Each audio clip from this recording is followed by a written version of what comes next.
are you doing?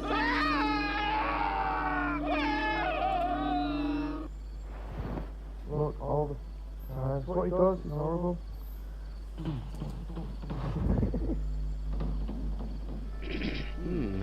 What a peculiar odor. In adventuring, as in business, you always have to seize the opportunity while it's there.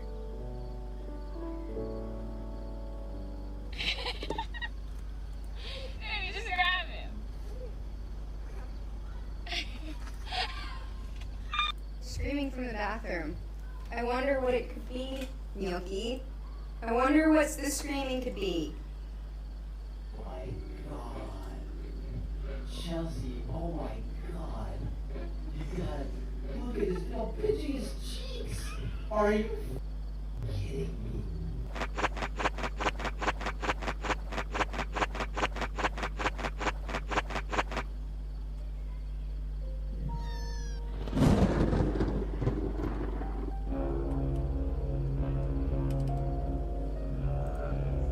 I'm all for work-life balance, but I think this is pushing it.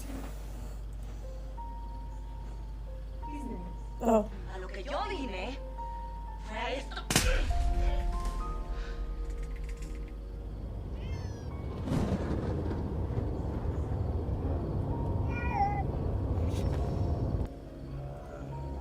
I'm all for work-life balance, but I think this is pushing it. Oh. A lo que yo vine fue a esto.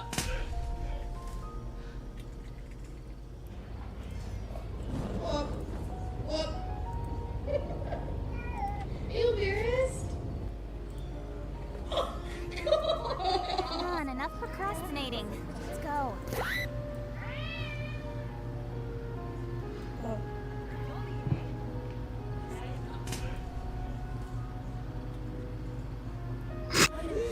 Haydas kumak. Come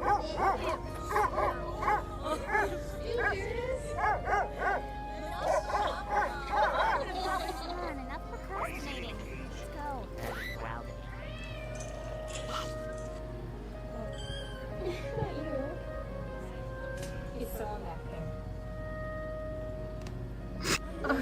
Haydas kumak. This is so as in business, you always have to seize the opportunity while it's there.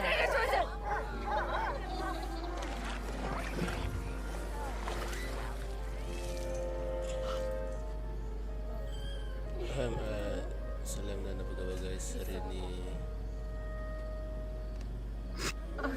Hari ni problem website. Adventuring as in business, you always have to seize the rule for work-life balance, but I think this is pushing it.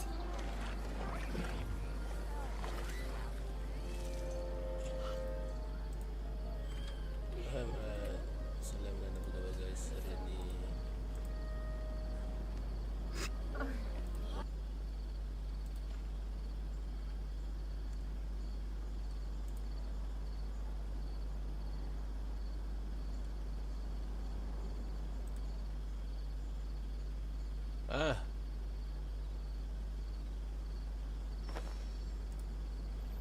tiba suruh aku sign in.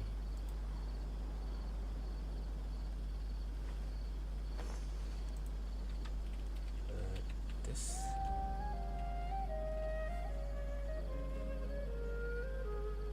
Change the before this live stream. So weird. Anjing. In adventuring, as in business, you always have to seize the opportunity while it's there.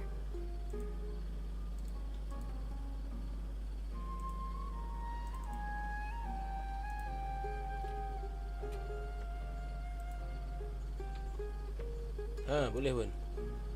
Alhamdulillah.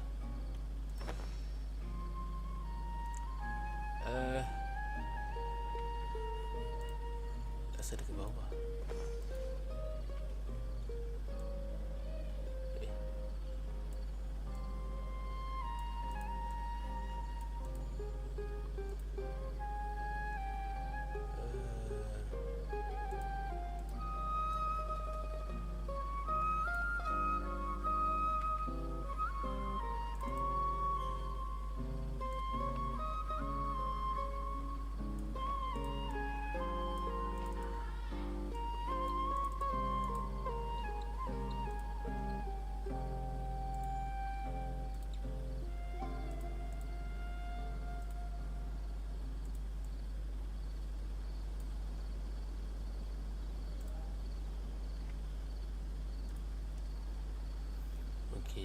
Okay, semua dah okay.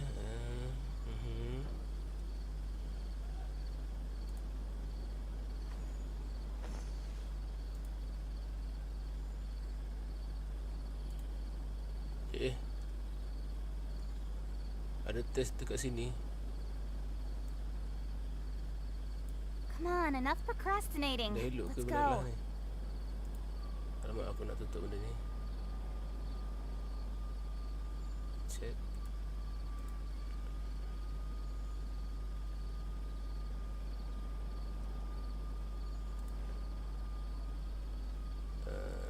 YouTube log.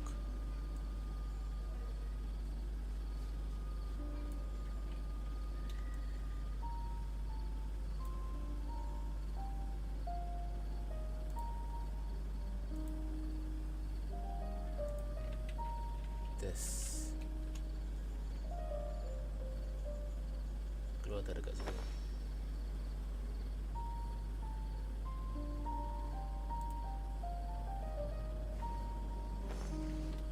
Oh, dah keluar.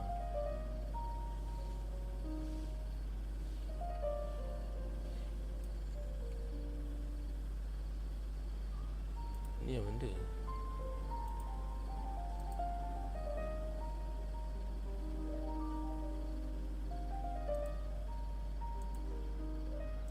I'm all for work-life balance, but I think this is pushing it.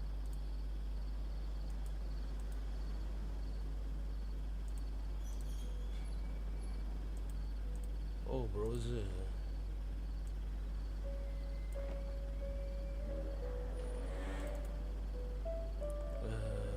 Mix notes. Test 1, 2, 3. Daniel Kaveh, selamat datang. Dah lama dah tak live, jadi agak problem sikit. In adventuring, as in business, you always have to seize the opportunity while it's there. Oh, kan. Ni 8 6, 7 8. 8,000 pula. Oh, ni.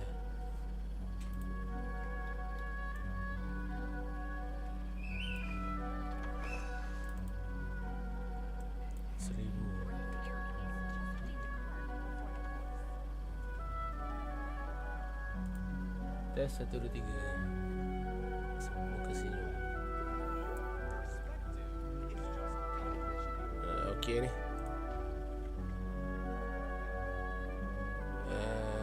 Aku dah buat opening ke belum?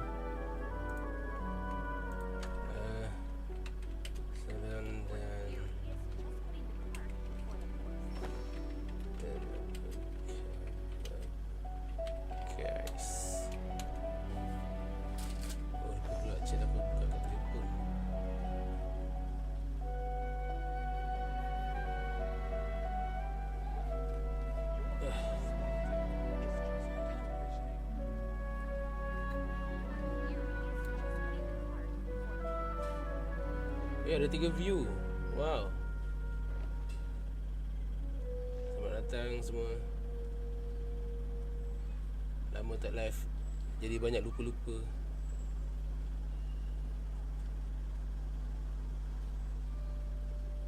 Abang telefon ni dah licin dah.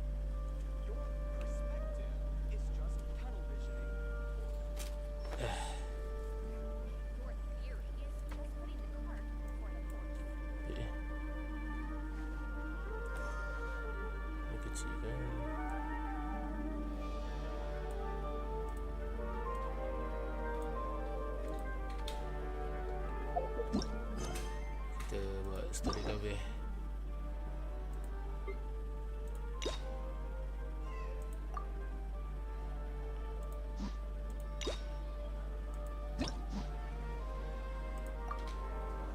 I'm all for work-life balance, but I think this is pushing it.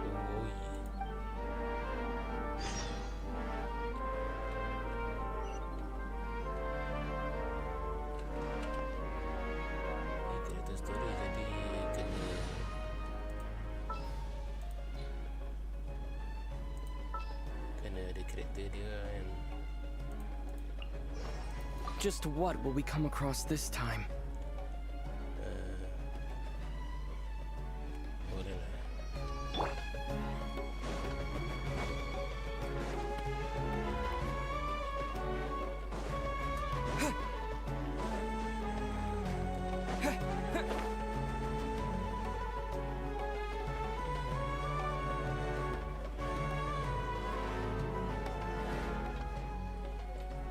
I've taken a look at your proposal. It's much better than the ones you showed me before, but I'd still like to make some changes. Oh, come on, not again. Isn't this the 6th proposal I've shown you? What's your issue this tak tahu time? kenapa aku dekat internet banyak sangat. It's a bit hard to put Banyak into sangat words, apa tu but Kaveh the dengan design still doesn't look quite siapa right lagi to seorang tu? me. I have to say, that's a terribly vague jadi and macam unconvincing gay. Aku- explanation. Please Aduh, enlighten tak me. tahu kenapa What would kenapa feel orang more sanggup macam tu. right to you?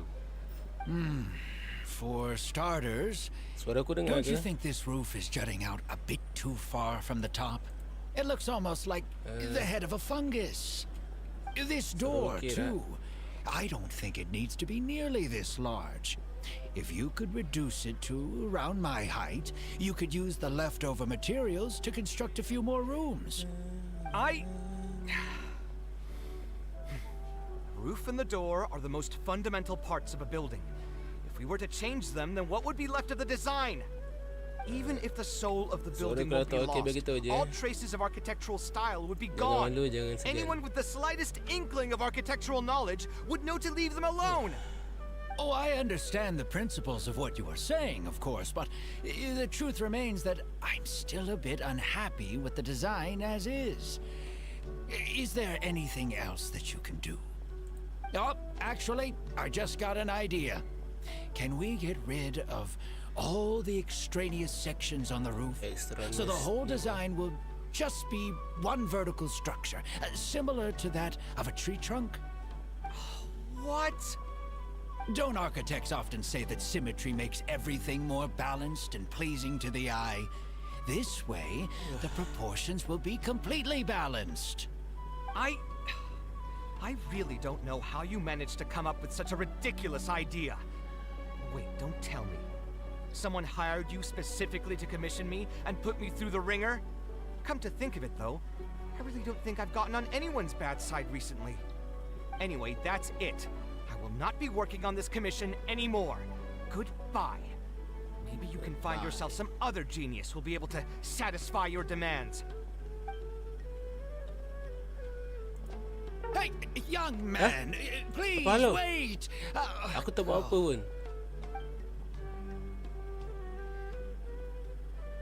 Tiba-tiba Kaveh look like he in bad mood. I shall go check on him. Aku rasa Kaveh datang hit. Kaveh datang bulan. Badawi. Were my requests out of line? Nama memang Arab sungguh. Nama Melayu.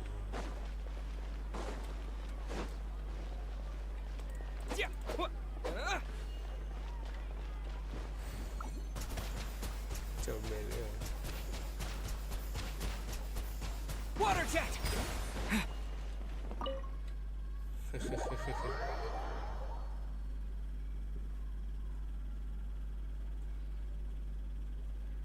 Have you taken break frozen?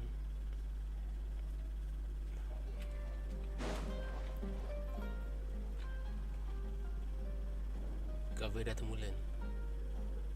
Taking this commission was truly the worst decision ever. You okay, bro? Oh, hey, I wasn't expecting to run into you here. Actually, while we're on that, what are you doing here at the tavern? Don't listen to anyone who says that drinking is an elegant pastime. It's no good for your health. Aku usah kau. So you saw that, did you? Aku tak cakap I kau thought nampak. I was in the Aku clear. cakap aku follow. I made sure to double check that nobody I knew was around. Anyway, thanks for looking out for me. Honestly, it wasn't that big of a deal. I'm used to it by now. Stress is just an inescapable part of being a working adult. Boss, I'll have a glass of wine. Same as last time. Wine. Do you want something too? I'll put it on my tab. Aku minum jus, aku tak minum wine. Wine in a glass of juice, coming right up. Wine is the evil I know drink. you're already keeping a secret from me, but if you could add this one to the list as well, I'd really appreciate it. Arguing with a client is not a good look for me. If word gets out, other potential clients might be afraid to work with me. That guy, though, what was he even going on about? All those ridiculous demands of his? He's just a blabbering fool trying to act like a know-it-all. Kaveh seemed a lot more honest after he had some wine. Another glass, please, boss. I'm not leaving today till someone has to carry me out. You've got it, sir. Aduh. I gotta say, though, it almost feels like you're saying that every other day now. It really is every other day that you'd run into a client who knows nothing about construction requirements or architectural style. Dia sengaja buat kalau This was in minum the arak tu past. untuk lepaskan I'd never tekanan, have untuk gone through habis, 6 untuk whole lepaskan drafts trying stres to accommodate the client's dengan minum arak aja preferences. dengan But perhaps semua getting masalah duduk used to semua this jadi just means jujur. that I've grown numb to it. Personality seseorang tu I've akan worked jadi on jujur. so many projects since graduation, Aku mesti ada letak and none of them have wine. been approved at the first pass.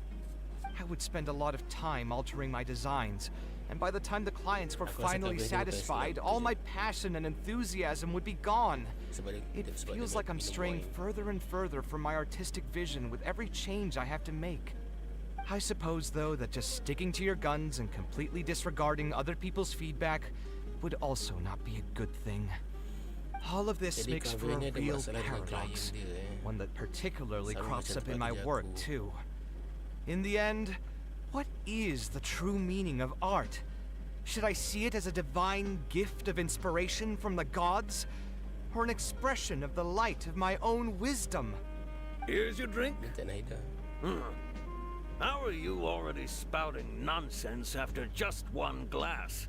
Your tolerance is usually much better than that. Boss, what do you think is the meaning of art? The meaning of art? Really, my friend, who in Sumeru understands art better than you? Anyway, I don't know about art, but I do know that I'm interested in business, and some patrons are waiting to be served. So, you'll have to excuse me for now. Just holler if you need anything. What do you think, traveler? I honestly have no idea. Something with masses, something that embody with creative effort and dedication. I don't know shit. No worries. It was just an offhand question. It's been bothering me for a while. Even when I'm awake, the question haunts me like a bad dream. I still haven't found a good answer to it. Or maybe there was never a correct answer in the first place. Kaveh still looked dejected, and even the wine head didn't help his mood. Aku tak habis baca. Maybe I should play it safe and make a simple suggestion. I will help you convince the client to come to your side. Let's do something else and clear your mind. Aku akan tolong yakinkan klien kau yang degil tu dan setuju apa kau cakap. Thanks for offering, but you've seen how he is. He's not going to listen to anything I say. He understands nothing about my design, and all the suggestions he made were as if he just wanted to mock me. I think he was intentionally trying to be difficult. If you can convince even him to see your point of view. Okay, it is possible that I was just jaded by my frustration. Well, given I'm already on my 6th draft, I can probably push myself to make a 7th. Let's go have another talk with him. I know where we'd be able to find the guy. There's no time to waste. The wine can wait until another time. I'll go take care of the bill. Oh. Traveler patut order banyak jus tadi. Jafar. Hey! My thesis deadline. Deadline. No. Aduh. Stop. Gotta think about something else. Jangan cakap pasal deadline, aku tak suka.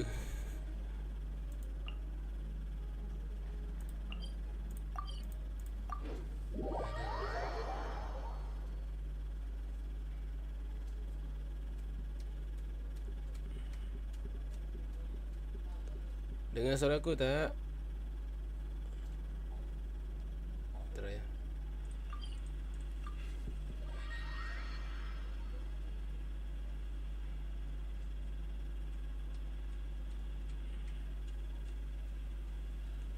Dengar suara aku tak? Oh, okey, dengar. Try. Phew.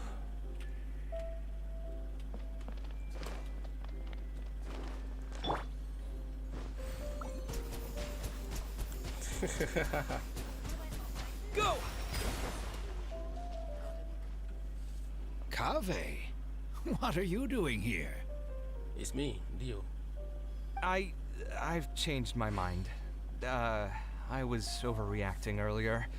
Can we try discussing the project some more? Project apa? My apologies as well. Now that I think about it, some of my requests were indeed a bit unreasonable. If I choose you to create the design for my project, I should have a bit more faith in your vision. Betul tu. Thank you for understanding. Klien kau. Mutual trust is the basis for good communication. Now that we've got that out of the way, I think we can have a more productive conversation. To be perfectly honest, your commission request has been the most peculiar one I've ever received. Even now, I still know nothing about the building's intended purpose. All I know is that you want to build something in the desert for public use. I am aware that overly specific requests will restrain the architect's artistic freedom. However, knowing nothing about the intended purpose of the building also means I have no idea if I'm on the right track. I've produced several draft proposals for you to choose from, and you've rejected every single one. If we don't get on the same page, it could be a decade before we can finally break ground on this project. Yes, I've given this some thought already. I think we can go with the general direction of the latest proposal that you just showed me. It's just... Just what? Putting the building design aside, can we get some less expensive materials for the floor tiles? Yeah, I know someone in the business, and the red bricks he sells can go for pretty cheap. The timber here as well. We should be able to find some substitutes. Please give me a moment. My head's starting to hurt again. Just please hold on for a second. So, let me get this straight. You want to reduce the cost of the project, right? But if we implement your suggestions, then I'm afraid we have to scrap the entire design. Architectural design cannot be neatly split into discrete parts. Any change to one part of the design will affect the quality of the whole thing. I decided to utilize high-end timber for this section because the weight-bearing structure requires the supporting materials to be durable and strong. Same with the tiles. Switch them out and the entire mural will have to be redesigned. More importantly, if we make such a change, both its practical functionality and aesthetic value will take a great hit. If all you need is a building with a roof that can keep people dry in the rain, you shouldn't have commissioned me. Many architects would be able to build you one of those while charging far less in commission fees. Actually, Please tell me, are you absolutely sure that there's no room for any changes in this draft of the design? I think the most important thing for me is to understand what you would actually like to get. If you could tell me more about your vision, I might be able to work with the design some more. You are the client, after all. You should have the final say on how the project turns out. I want to build something unique. Something quiet and warm inside. A refuge that can block out the world outside. Wow. I want all who enter this building to be able to temporarily forget everything that's going on outside of the building and just focus on their task at hand. That's a bit more information than last time, but it's still extremely vague. To put it another way, every rich person who wants to build a mansion for themselves would request something like this. We've gone through many proposals, and this draft is already the cheapest one. Cutting costs by substituting building materials will not only detract from the overall effect of the building, it also won't save you much more in the grand scheme of things. Thank you for giving it so much thought. Please give me some more time to mull over the budget. I'll get back to you once I've figured out a solution. I still have a few business meetings that I must attend, so I'm afraid I'll have to leave for now. You can just leave the proposal as is. I'll get in touch once I've given it some more thought. Member tak cukup budget. I do feel like he's hiding something. I also have a similar feeling. Should we follow him and see if anything unusual will come up? Is that really okay? Yeah. I mean, what he does now is none of our business. He does seem really suspicious, though. He dresses like a rich person, but when you talk to him, he hardly sounds the part. Oh, jadi aku rasa dia klien tadi tu B40 tapi belagak macam T20. That's actually pretty common. Not all rich people are spendthrifts. Many are just, as if not more, stingy than him. The more mora some people have, the more they love interfering with people's lives, by constantly reminding you to pay back your debts, or hinting every other day that it's time for you to pay rent. Actually, now that I think about it, I'm not even sure this person really wants to work on this project with me. Putting his vague requests aside, he's still finding excuses to procrastinate even when we've decided on a plan. Who knows how long construction will take if he keeps delaying things like this? We should find him again and get some clearer answers. The sooner we can break ground on this, the better. Aku kena usah ya.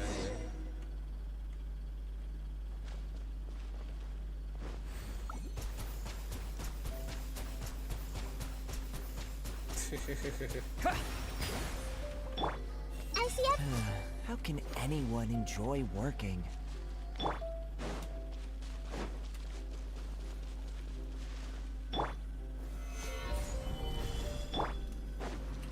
Huh? Where did he go? I could have sworn he went this way. Let's keep looking.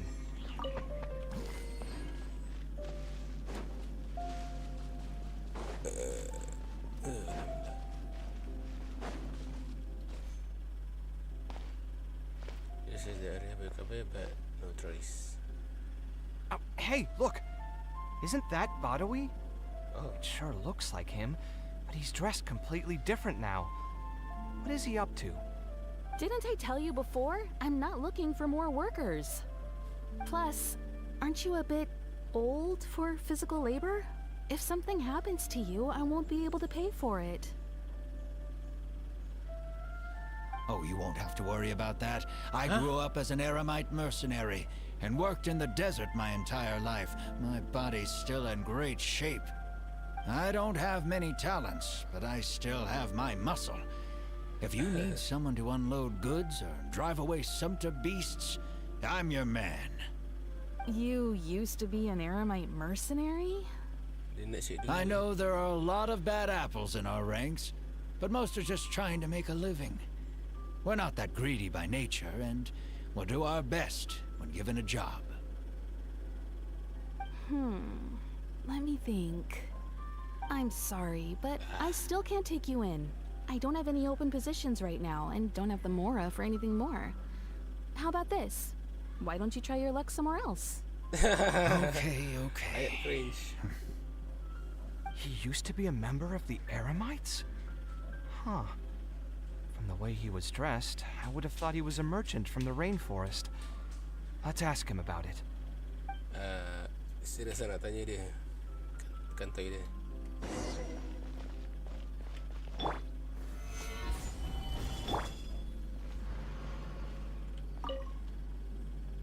We meet again. Huh? Why are you guys here? Bukan dia That's what we wanted to ask you. Who are you? Why did you dress up like a merchant to talk to me about our project? There's no need for us to continue this project if you still want to keep hiding things from us. I don't work with individuals I can't trust. Believe me, I didn't have any bad intentions. It's just... It's what? All right, there's no point hiding anything anymore.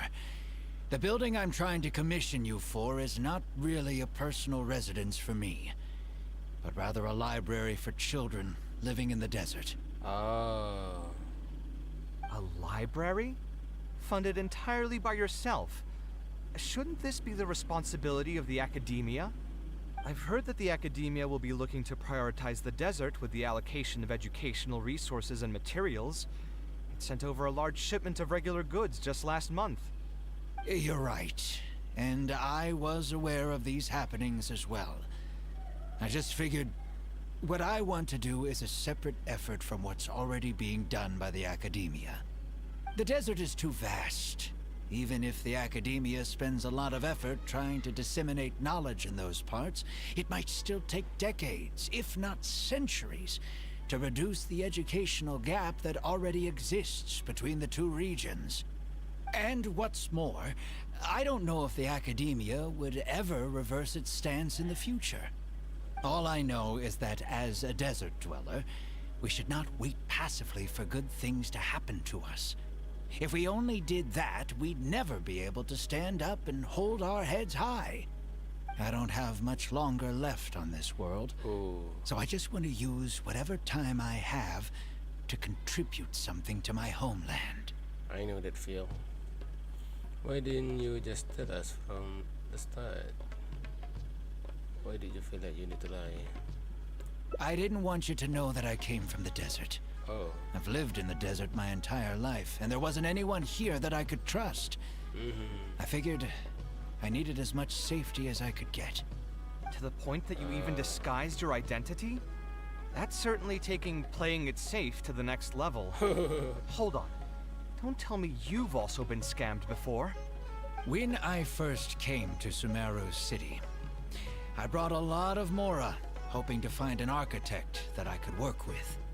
Someone agreed to take on the project, and even took a sum of Mora from me, but then disappeared without a trace.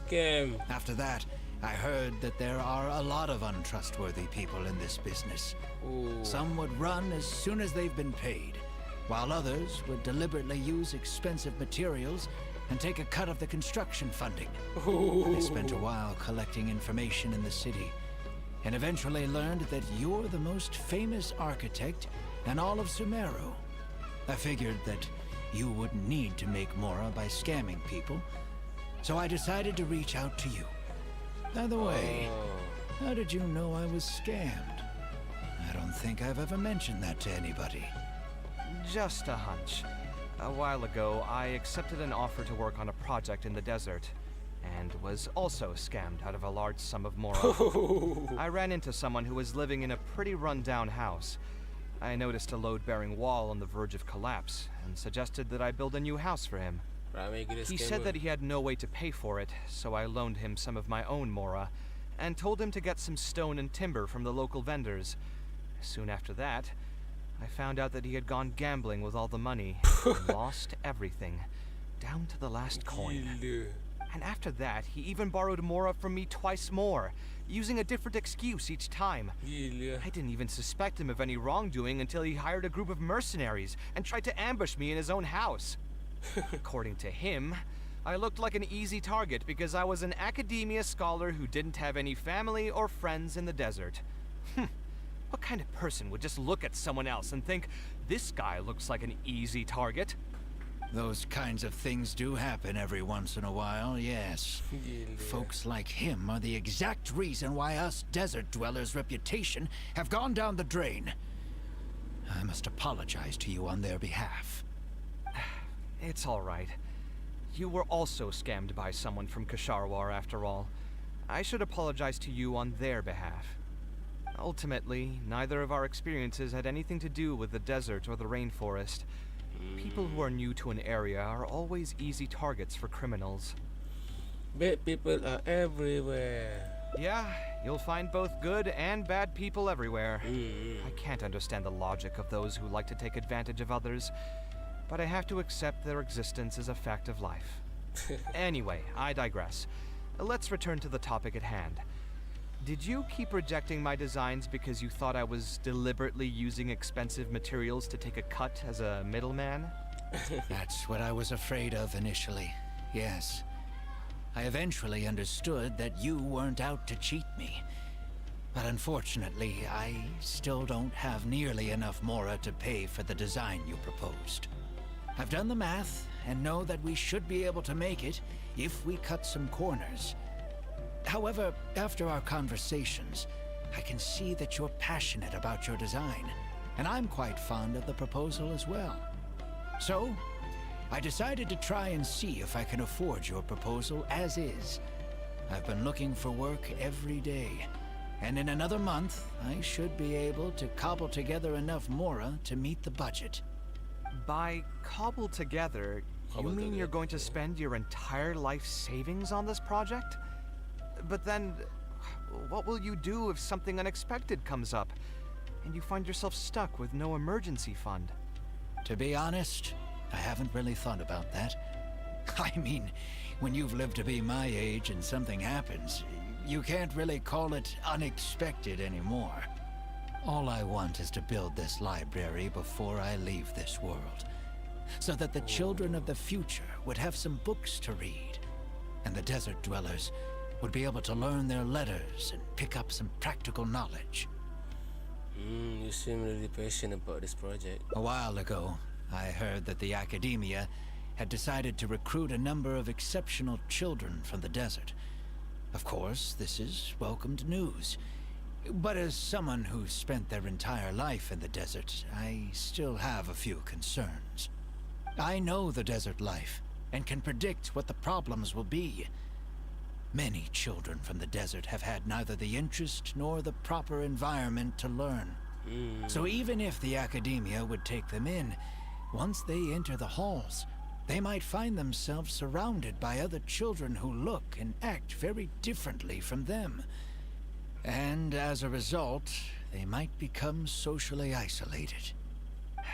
Yes, I can imagine that. My father passed away at an early age.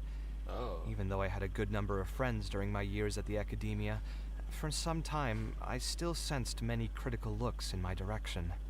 I'm sure a child coming all the way from the desert will have an even harder time.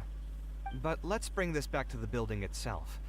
I think you said that you want this building to be quiet and warm, with its doors serving as a solid barrier to block out the sound and fury outside, and allow one to focus on the book in their hands. Building it according to the current plan will be quite costly. Even if I don't charge you any commission fees, I don't think we'd be able to keep it under your budget. Any ideas on what we can do? Can we try a slightly different style? Would any other merchant be willing to sponsor the project? Sponsor! Sponsor the project? You mean convince wealthy merchants to join our cause and pool their money together to build the library? Yeah. That does make sense. A library is a big project, and it's going to be hard to fund it with just a single person's mora. What do you think?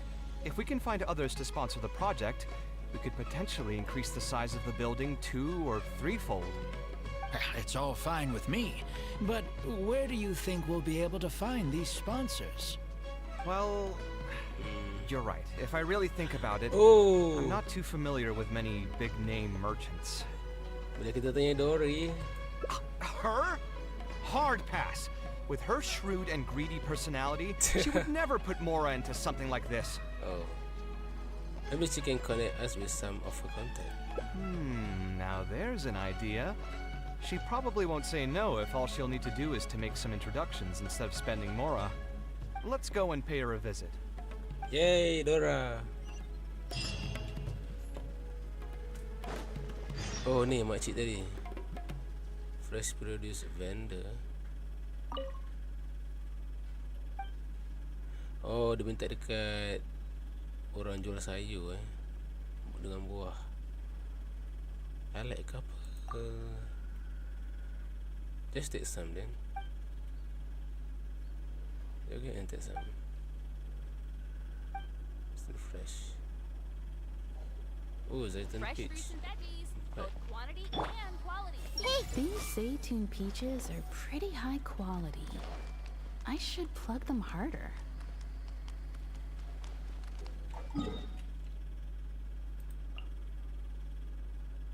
Oh.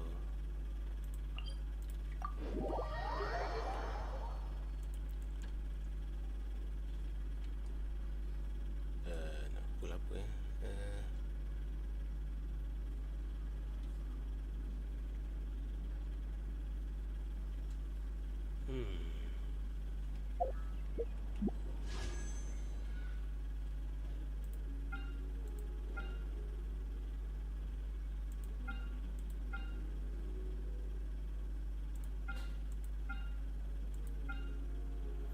Aku rasa aku macam nak gacha venti nanti. Tak apa.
Speak with the butler if there's something you need.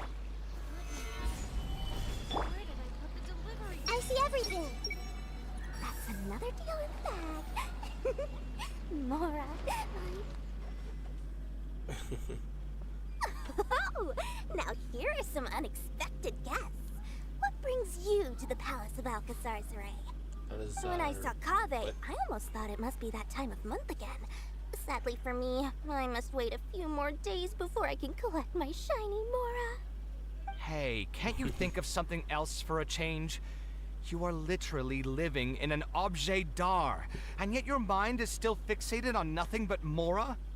What is the point of wealth, anyway? Is your happiness entirely dependent on your hoard of cold, emotionless Mora? That's exactly right. Mora is extremely valuable, you see. If you don't keep your mind on it, your Mora may just find its way to somebody else's pockets. If you ask me, this place is still way too empty. Just give me some time and I'll fill it to the brim with lots and lots of Mora. You're hopeless. Jom kita pergi ke tajuk tu. Oh, so you have an actual reason to visit me? Alright, let's hear it. I would like to ask you for your help in introducing some merchant. Merchants? Why?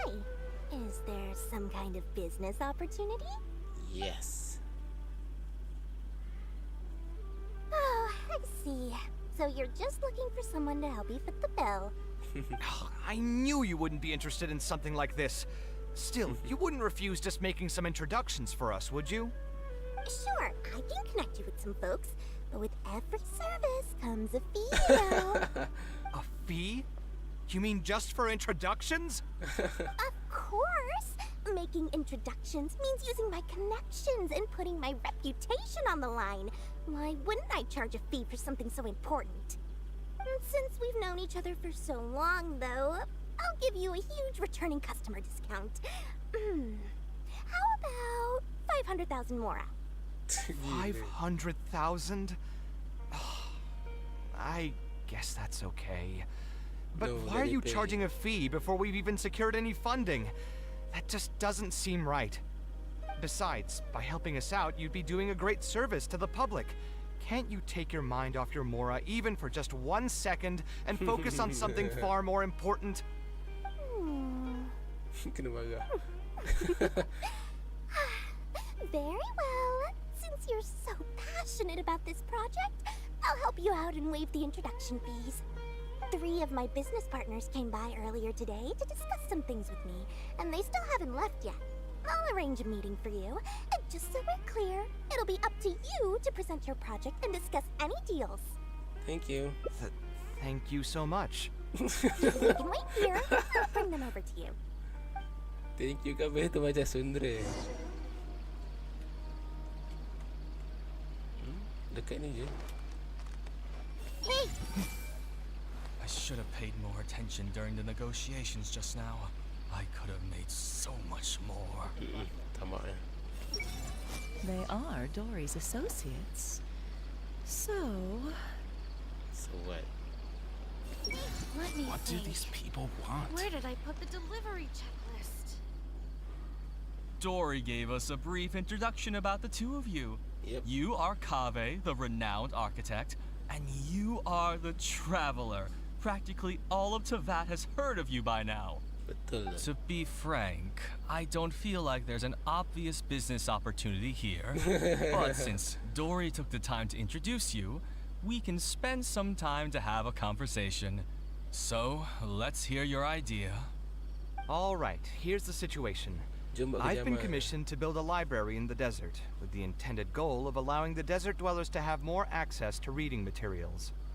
So it's a public welfare project. Correct.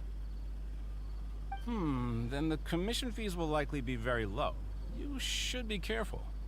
I'm not too concerned about how much I'll get for the commission fees, actually. I'm fine with doing it for free. I just want to get this project rolling as soon as possible. We're just a little short on funding. So what? So what? Possibly expect that we just cover the So shortfall for what? you. Besides, what does a library in the desert have to do with us? If you want to build it yourself with your own Mora. Seems simple enough to me. Hey, there's no need to be so harsh. They are Dory's associates after all. Here, can you tell us a bit more about what we can gain from sponsoring this project? Oh, dia tak terus perempuan ni jenis bijak. Dia tak terus menolak tapi dia nak tahu sebab apa yang dia dapat. You can get naming right on the library. You can get the naming right to the library. Oh, boleh dapat nama. Dia boleh letak nama library tu apa. You can get Kaveh client to advertise your business in the desert. You can get Kaveh client to advertise your business in the client. Macam penting. You can get Kaveh client advertise your business in the desert.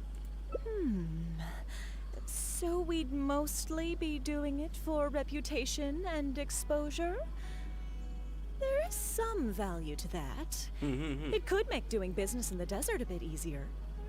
Well, just speaking for myself, I've got nothing in the desert. I also have a concern. It feels like there's not much to profit from in the short term. But in the long term, the reputation gain also doesn't sound like it'd offset the cost of the sponsorship. Then how about this? What if, instead of building a single library, we commit to an entire complex of buildings dedicated to culture and education? Wouldn't that just cost more? Yes, but in that case... Mr. Kaveh, please tell us what you have in mind. I'll just give an example.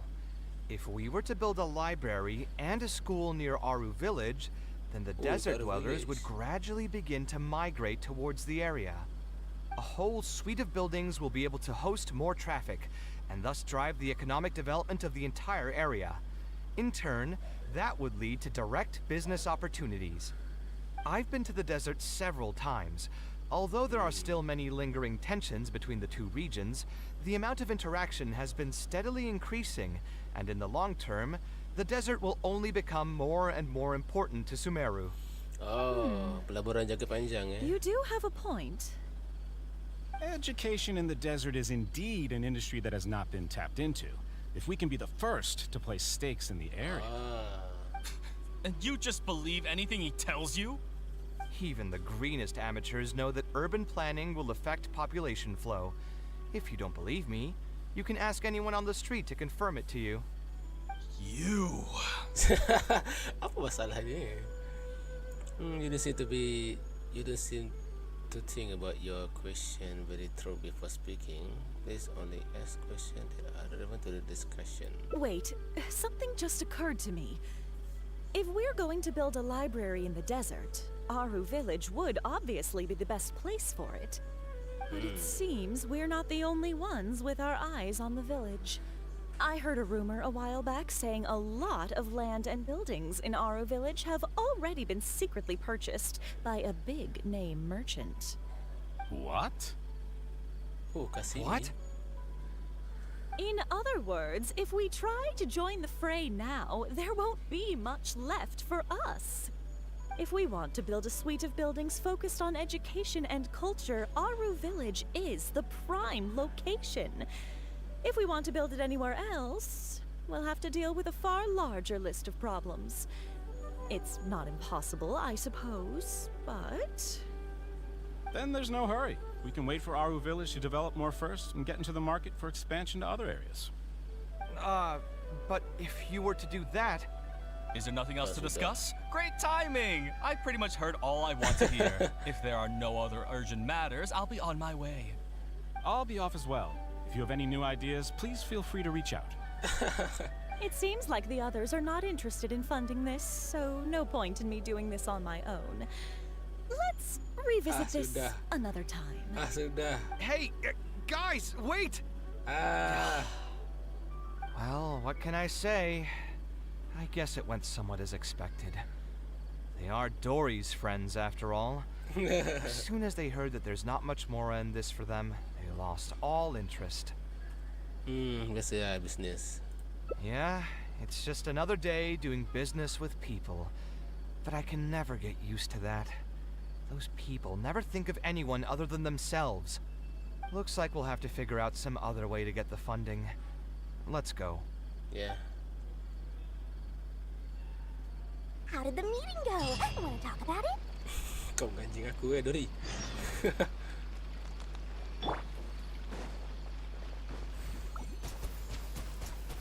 tembak kau. Everyone hopes benevolent Lord Selamat makes your dreams come true.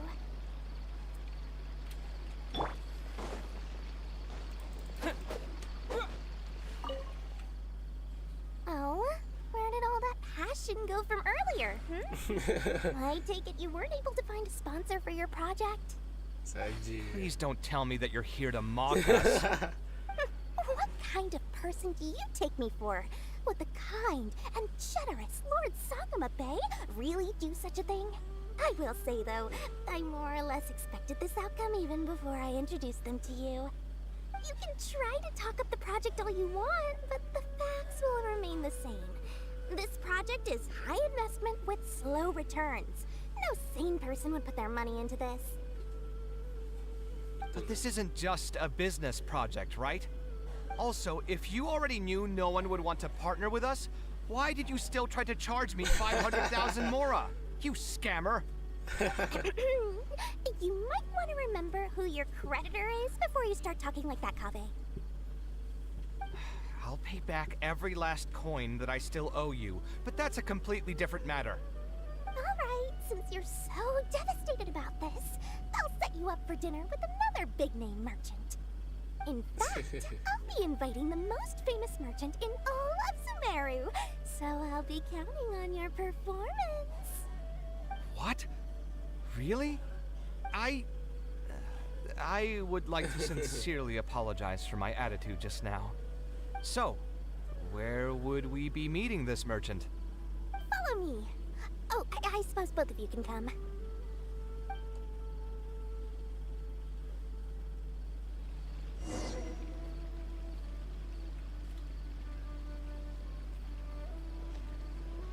Oh, follow Dory. Aku Aku tak boleh lompat. Aku serang pun tak boleh. Tukar karakter pun tak boleh.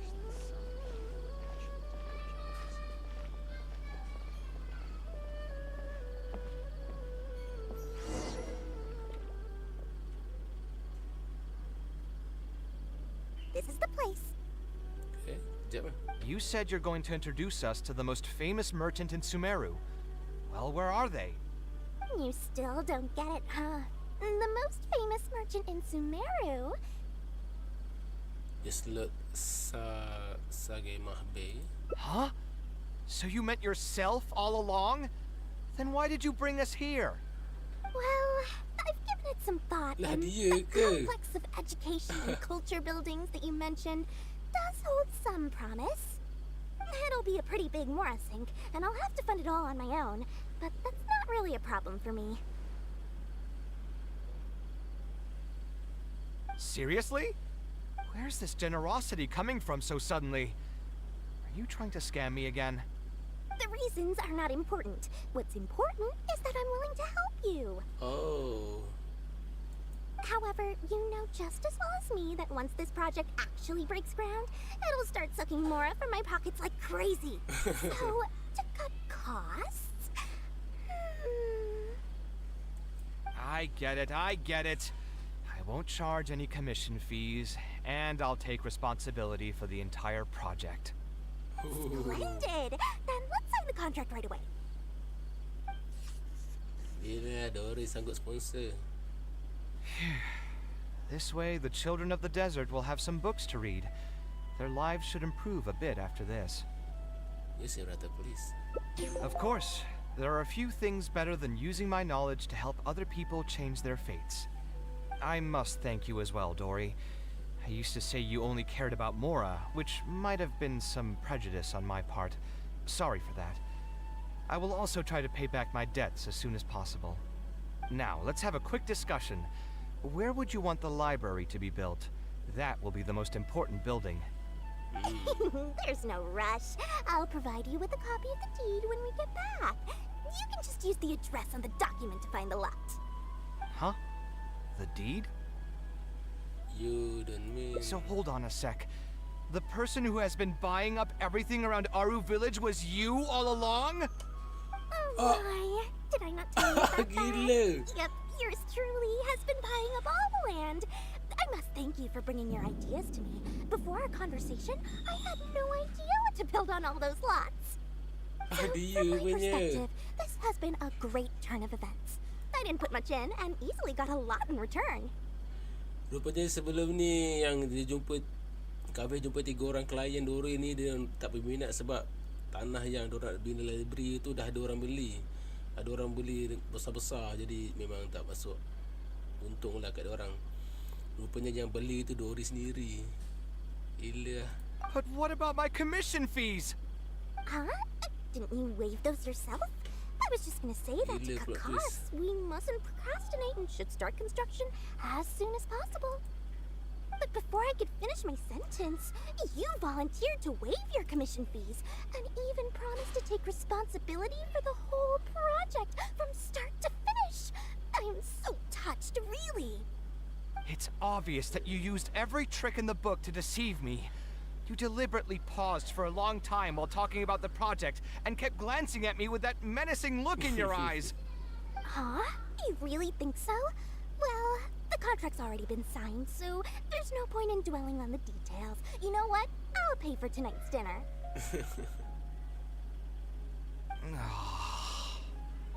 Fine, I'll drop the argument on the commission fees. But since you said you're paying for dinner, I'm going to order the best dishes and booze this place has to offer, and lots of it. Tonight, we're feasting until I've recouped my full commission fees. I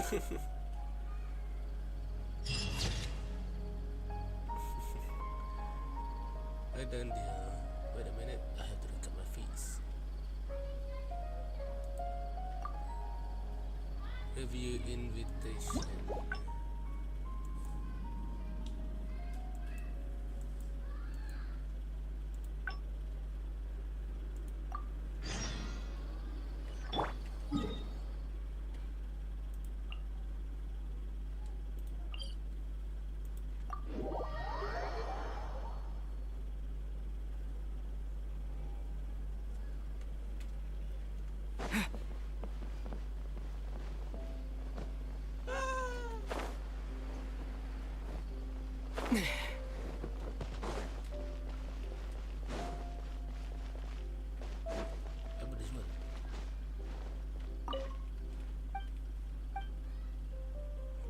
starving.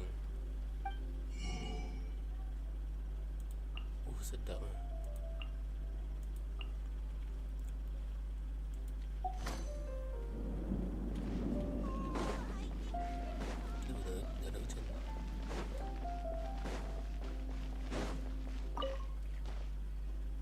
We meet again. Huh? That's what we wanted to... there's no need... Believe me. A library? I've heard that the... You're right. The desert is... And what's more... All I know, I don't have much longer left on this world. So I just want to use... I didn't want you to know that I came from the desert. To the point that you even disguised... When I first came, someone agreed to... After that, I spent a while... By the way... Just a hunch. I ran into someone who was... He said that he had... And after that, according to him... Those kinds of... Ultimately, neither of our experiences... Yeah, you'll find... Anyway, That's what I was... I've done the math, so... To be honest, all I want is to build this library a while ago. I know the desert, so even if the academia... Yes, my father passed... I'm sure a child... But let's... Building it according to... Can we try a slightly different style? A slightly different style? Give me a minute. Most architects would probably prioritize cutting costs and removing extra features in this situation. Indeed, converting the building into a simple bungalow would solve most of our problems. However, I do not think this would be the best solution. While it's true that the aesthetic value of a building is often viewed as an afterthought, neglecting it has some long-term negative consequences.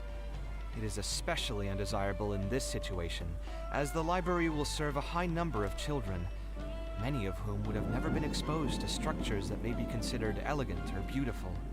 To completely give up on the more aesthetic design would mean stripping the children of an opportunity to appreciate the beauty of architecture. I share Badawi's sentiments in wanting to preserve a more complex design. However, if we can reduce the ornate aspects of the design while maintaining its fundamental elegance, which is to say we won't touch the arches and stone pillars, but make changes elsewhere. This is definitely a first. To make up for the loss of regular details, we would need to put a lot of extra effort into the layout, lines, and color. I see. Would that really be okay? It just increases the difficulty of the design. You should feel lucky that out of all the architects in the city, you chose to approach me. Most of the others would have given up on this project by now. As for inspiration, I think I might have something in mind, but I'd need to visit the site to make sure. Where do you want this place to be built? Tell me the exact location. Aru Village. Although it wasn't my childhood home, I think it'll be the best site for such a building. Okay, then we can pay a visit to Aru Village. Is there something I can do for you? I've already caused you a lot of trouble before, and now you're revising the design again because of me.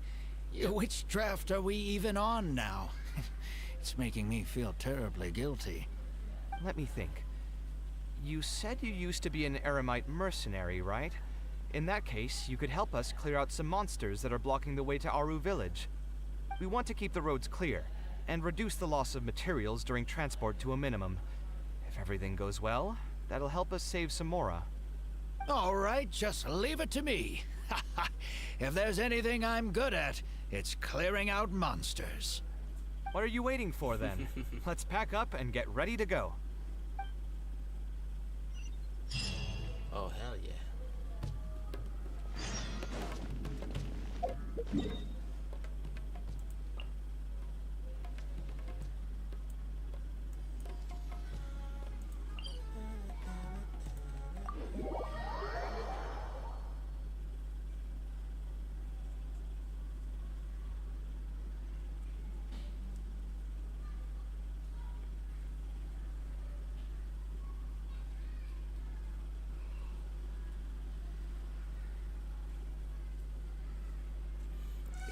Ada 3 balik.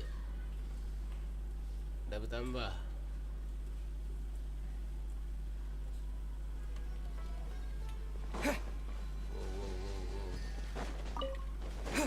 Dapat ke?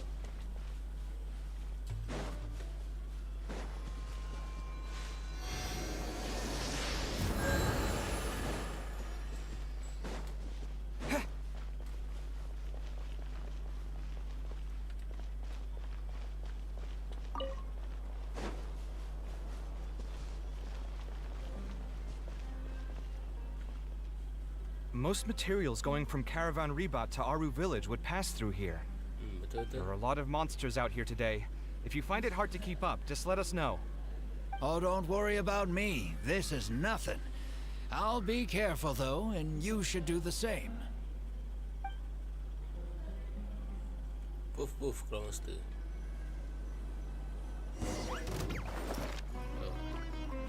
Sight clear.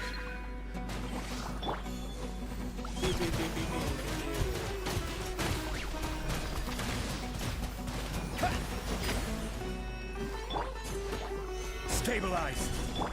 I see everything. Scanning. Gila, no. Come at me. Go. Yeah. Scanning.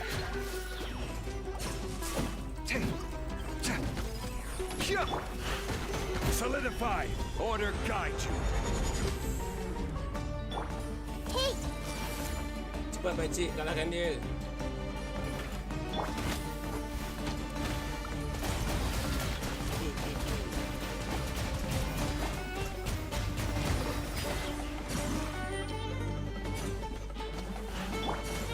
Gather. Saya pakcik. You hurt? I'm fine. I've spent my entire life fighting these kinds of monsters in the desert, after all. They won't get the best of me. But it's one thing to fight against monsters, and another to fight against an old injury. It's something I picked up when I was young. There were many fights between mercenary brigades back then, and one day someone stabbed me in the back.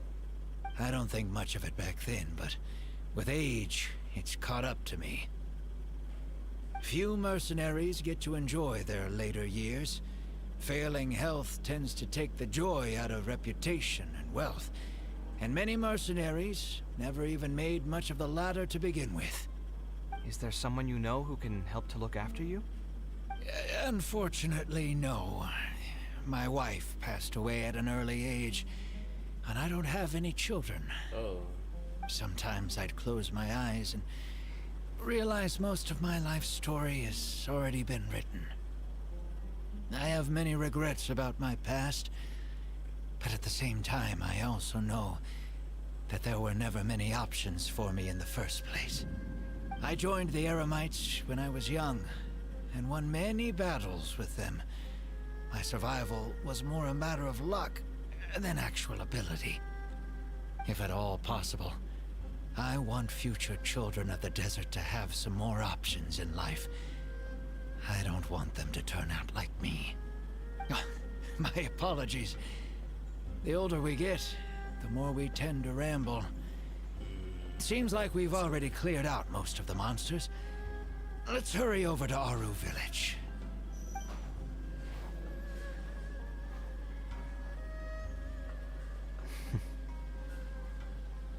What's on your mind? I think it's really admirable of him to spend his whole life savings on people he's never met. Maybe he's doing this out of natural kindness. A kindness that hasn't been eroded away by the struggles of his life. Does that also sound like you, Kaveh? You are also the kind of person, which is why you're helping him. Perhaps. To clarify, though, I don't think I'm quite the same. Some people call me an idealist. I do have some sentiments of that general persuasion, such as wanting everyone to be able to lead a happy life. But my situation is more complex than that. In the beginning, what drove me to harbor those thoughts was less idealism and more a desire to make up for a sense of guilt. When I was young, I impulsively encouraged my father to take part in the first Inter-Darshan Championship, hosted by the Academia. He set off confidently hoping to win something for me, but failed to clinch the title. What's more, he fell into depression after the competition, and requested to join an investigative research project in the desert. I never saw him again. Word has it that he got caught in quicksand. Even if other factors may have contributed to his death, the fundamental cause still circles back to me. I started doing many things in life because I wanted to make amends. Even in cases where I couldn't do something for a specific person, I still did whatever I could. I think I just wanted to make myself feel a little better. Is that still how you feel? At this point, even I don't know. I've tried self-reflection, but it didn't help. I can't seem to walk away from many things that I see or hear about, even if they don't directly concern me. And I can't quite pinpoint the source of it. Maybe it's just like what those Vahumana scholars often say. It's hard for people to truly understand themselves. I could be doing things out of endless guilt, or I could be doing them out of a strong sense of empathy. It could even just be a matter of conceit.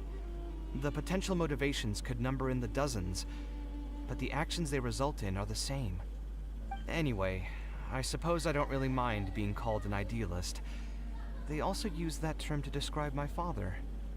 It seemed to carry fewer connotations back when he was around. I've known Al-Haytham for many years now, and discussed my ideology with him for nearly as long. Maybe argued is a better word for it. He told me a long time ago that no matter how strong of a swimmer you may be, you'll still get dragged under by the others who are drowning once you run out of stamina. He believes this is the fate that awaits all idealists. I still believe I should live by my ideals, and I've given him countless reasons why I think it's a good idea to do so. Perhaps my ideals are flawed, but are there really any perfect things in this world? Unfortunately, he remains unconvinced. His personality is the exact opposite of my own. If someone happens to drown next to him, he'll most likely stand on the shore and mumble something along the lines of respecting other people's fates. As you can see, I'm not the only idealist in the world. Just as there are different seasons, there are also different people. There are many others who will continue to care about the fates of those who are not directly related to them. And when I finally run out of stamina, someone will also reach out and bring me back to shore. Someone will help me, right? Of course, that's me. Yes, I've already been helped like that before. Shall I have a life preserver at the ready? I will help you when the time. I will help you when the time comes. But you've helped me plenty already. If you didn't reach out to me, I would probably be passed out on the tavern table right now instead of talking with Badawi. Either way, I'm feeling much better than when you first found me at the tavern. I can feel inspiration already welling up inside of me. Maybe this will be just the opportunity I needed to create a whole new style. All right, let's head to Aru Village.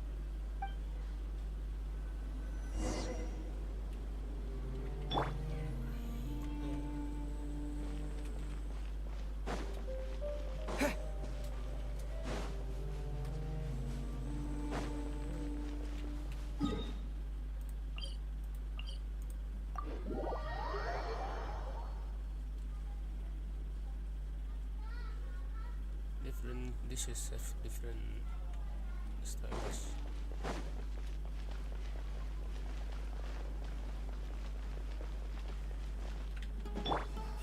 Everything is getting better, right? No, it's better not to be blindly optimistic. Now that we're here, it's my partner's time to shine. Marak! Oh, gadget there. Oh, what's this? My toolbox. I built it using an ancient mechanical core. It's not too smart, but it's super useful and can help me with a variety of tasks. I'll take Marak and find a suitable location for the building. Once that is done, I'll get to work on a few designs. Traveler? Hah? Seteri ya? Bukan kayaknya ini dengan... Oh, bukan ingat. Dia pernah bekerja dengan... Oh, baru aku ingat. Yang dekat apa tu, yang desert memang sangat susah untuk belajar dekat akademia, dan perempuan ni terpilih, dan dekat mimpi story, dan dia bagi balik dekat, dia sumbang jasa ilmu dia dekat akademia, pergi dekat desert. Okay. Ah, you know each other? Hello.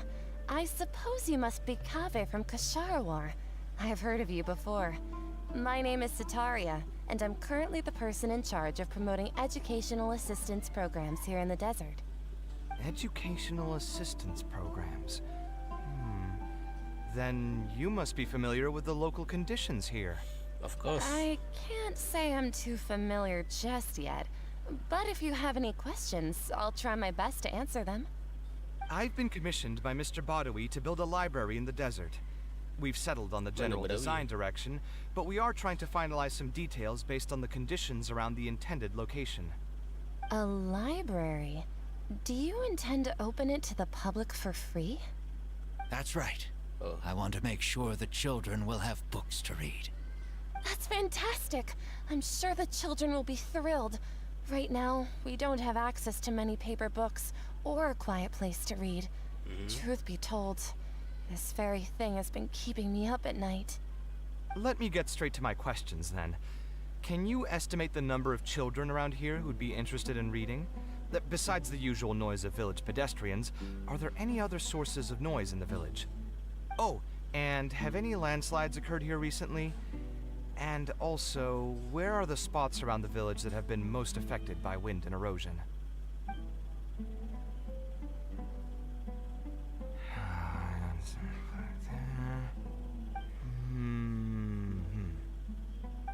All right, that should be everything. Badawi, let's go over the budget again.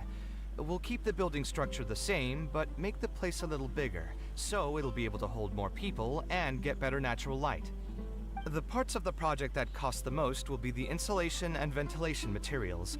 I'm sure you understand, no one likes to read in a place that's hot and stuffy. I want to make significant changes to the arrangement of the bookshelves, tables, and chairs. I'll go over the specifics of that shortly. I have two plans in mind. Both are pretty minimalist in style, but will provide a very different ambiance from the world outside. Our final cost should be around 70% of the last figure I quoted. The whole thing should take around half a year to complete. Wow. Marak has produced a sketch for all of you to see. If everyone's okay with it, then we'll proceed with that as the formal plan. Wow, you got a new design plan already? The inspiration just came to me naturally. All I did was put thoughts to paper. I must give you credit, though. If it weren't for your advice and suggestions, I probably wouldn't have landed on this new style so quickly. According to the traditions of my profession, I should probably name this style after you. Let's call it the Traveler style. In the meantime, let's look forward to the day when this building is completed and can finally open its doors. Mana kata-kata... Oh. Wow.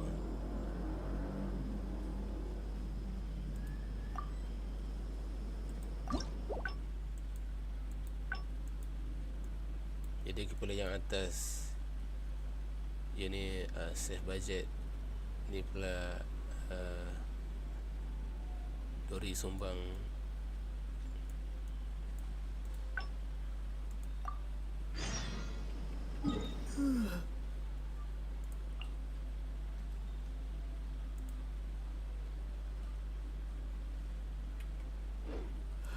Dia bang kat sini ke?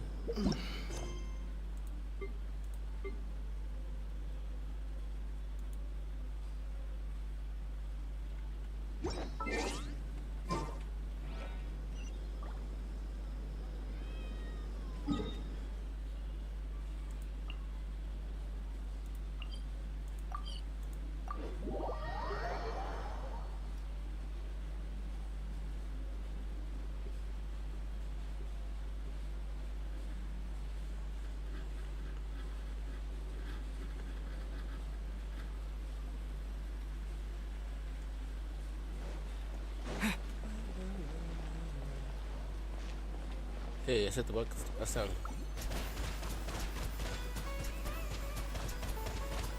Bahaya. Betul.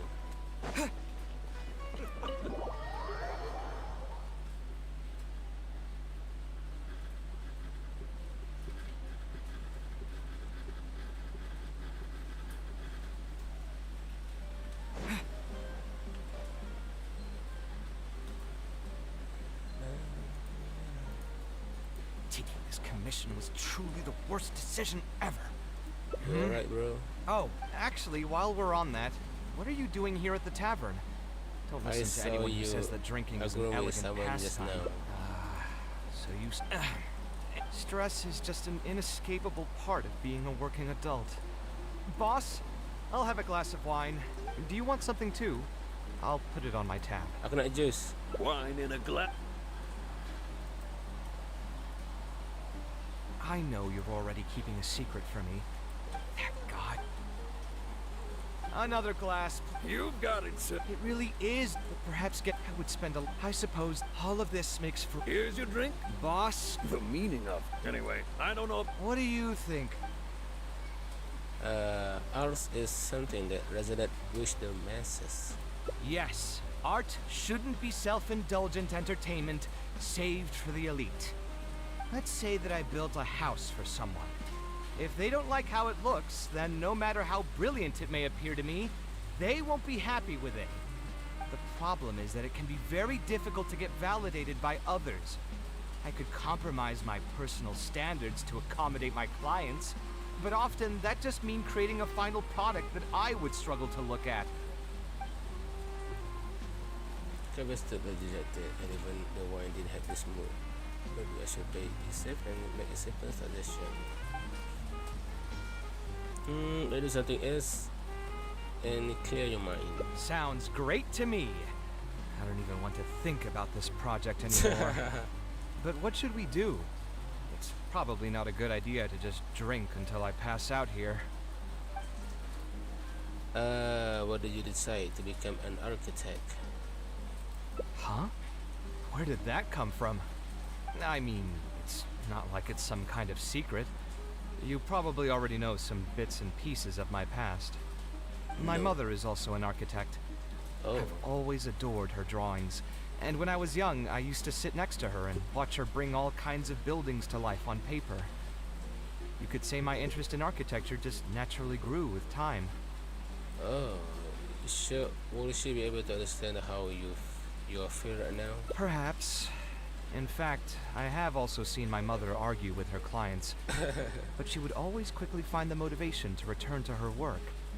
Unfortunately, I've barely had any contact with her since she remarried and moved abroad. Oh. Even if I wanted to ask her about her ability to stay positive after an argument, it would seem rude to barge into her life again over something as trivial as that. Oh. Mak dia kahwin baru dan pindah dua kawasan. Even it's meant to answer about ability to stay positive after I did remember something else, though. When my mother left, she only carried some small personal luggage with her. She left most of the belongings in the house to me.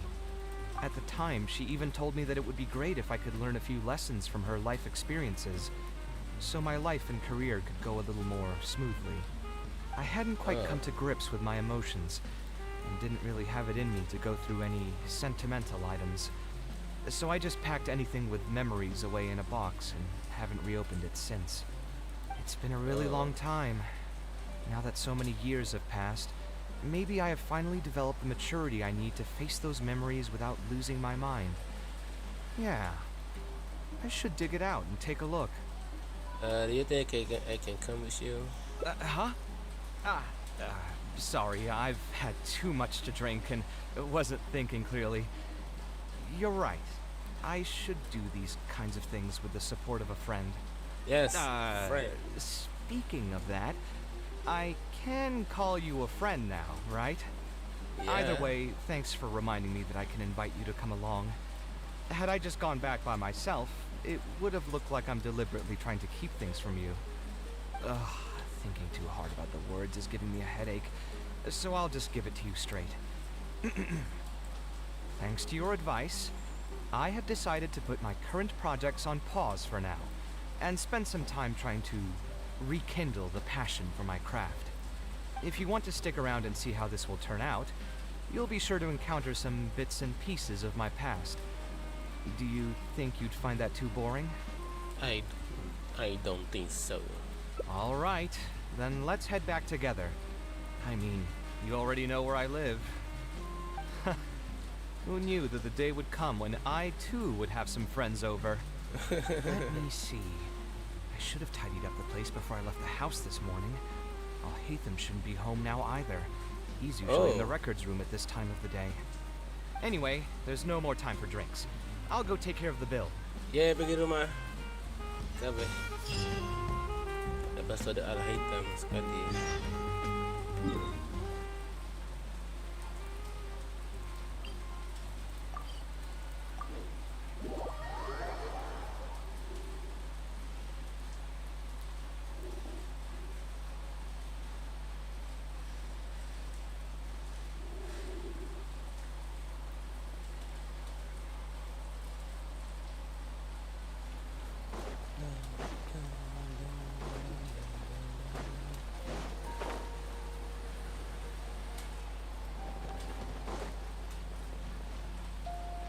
Siapa ni? I see everything. I can scan shit.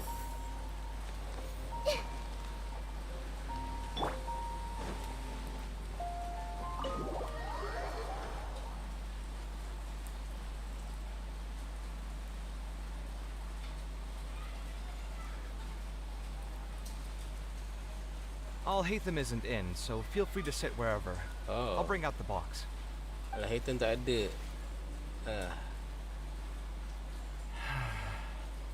What's wrong?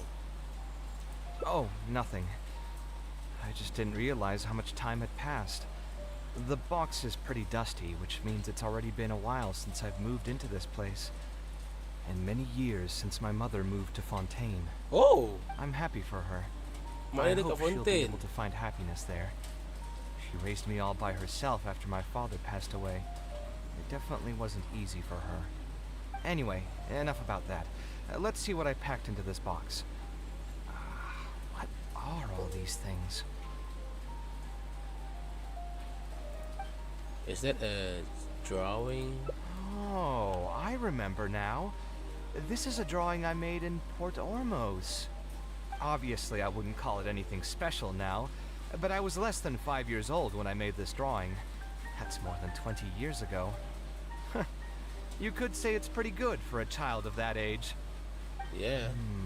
Now that I've said that out loud, I suppose I do have some level of artistic talent, right?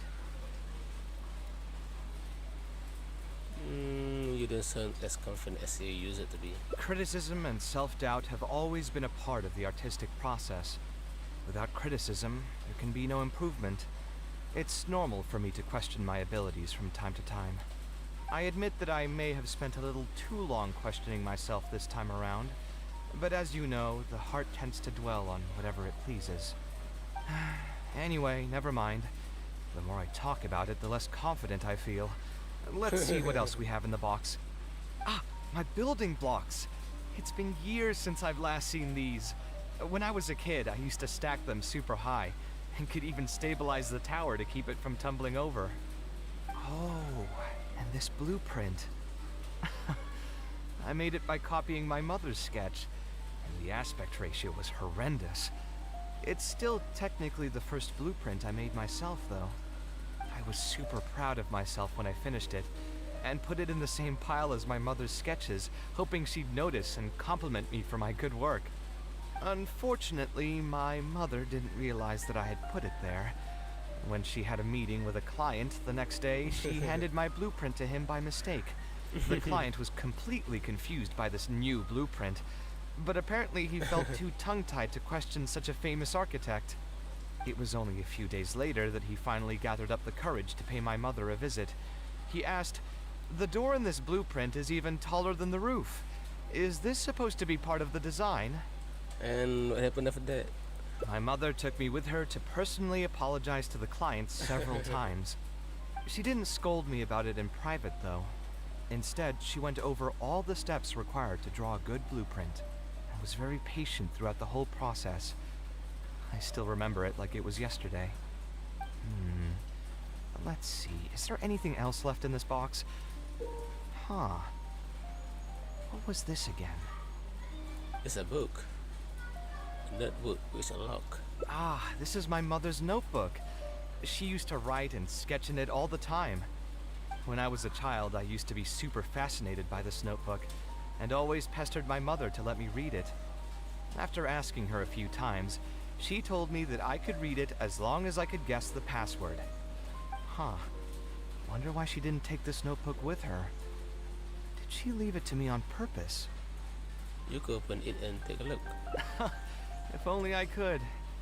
I never managed to guess the password. Even after all those years? Hey, it's not a matter of time, it's a matter of inspiration. That's what we need to guess the password. Who knows? Maybe this time something will click in my head, and the answer will just present itself. Let me think. What could it be? Your name? I could tell what you were thinking. Don't worry, I tried all the easy guesses a long time ago. I've tried my name, my father's name, my mother's name, my grandparents' names on both sides, and all of our birthdays. Oh. I've tried every name and number remotely related to my family. I've even tried stuff like love you Kaveh, take care, and yours truly. I've tried every cheesy phrase and well-wish in the book, but this lock has refused to budge. I wouldn't try that route again. I have a hunch that it won't be that simple. Also, if she really did use something like that, she'd never hear the end of it from the folks over at Haravatat if they ever found out. We can try asking some of her old acquaintances. Then maybe we should just put aside for now. No, try someone else. So we could find someone who was close to my mother and see if they might know anything? I see what you're saying, but who should we talk to for that? My mother was never really the one to be social. My father was the one with more friends, but all those connections were severed when he died. Let me think. Is there still someone at the academia who would know my mother? Ah, actually, there is someone. Professor Zaha Hadi. Professor Zaha Hadi. Nama macam Melayu dengan Arab.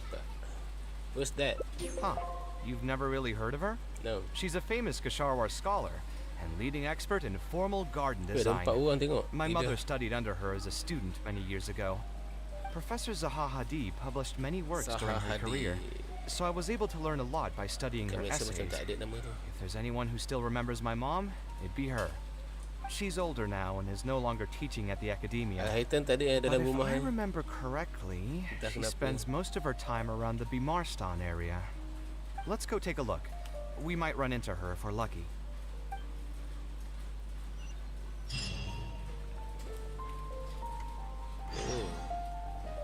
Rumah Kaveh.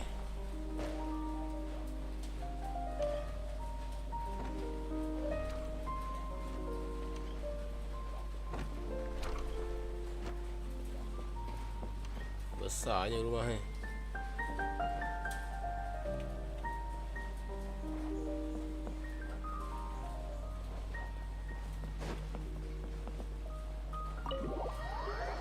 Bila keluar dapat kecil.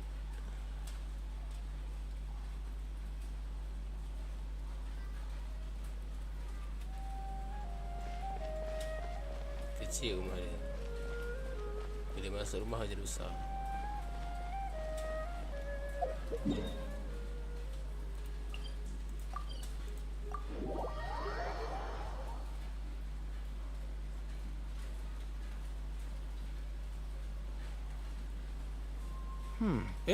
What am I supposed to do now?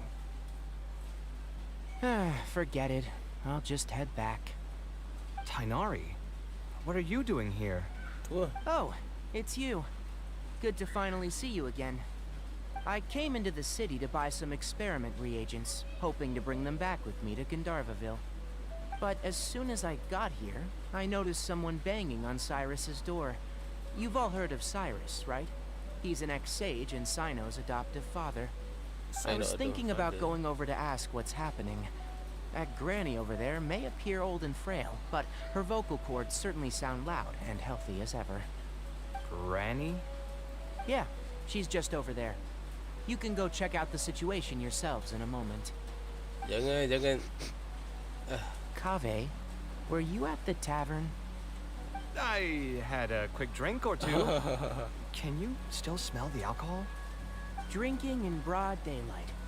Really? You want to pass out by the road and get run over by a sumpter beast like some mindless fungus, huh? And you, traveler, you didn't try to stop him?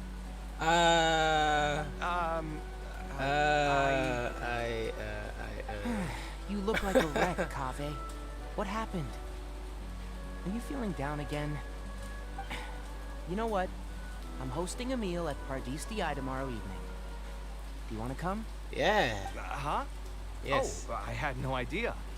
Let me think for a moment. I'll come if I can find some time.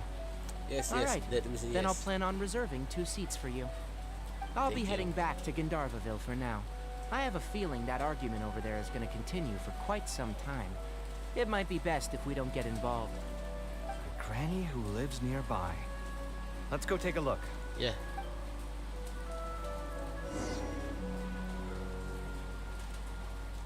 Dah hilang dah.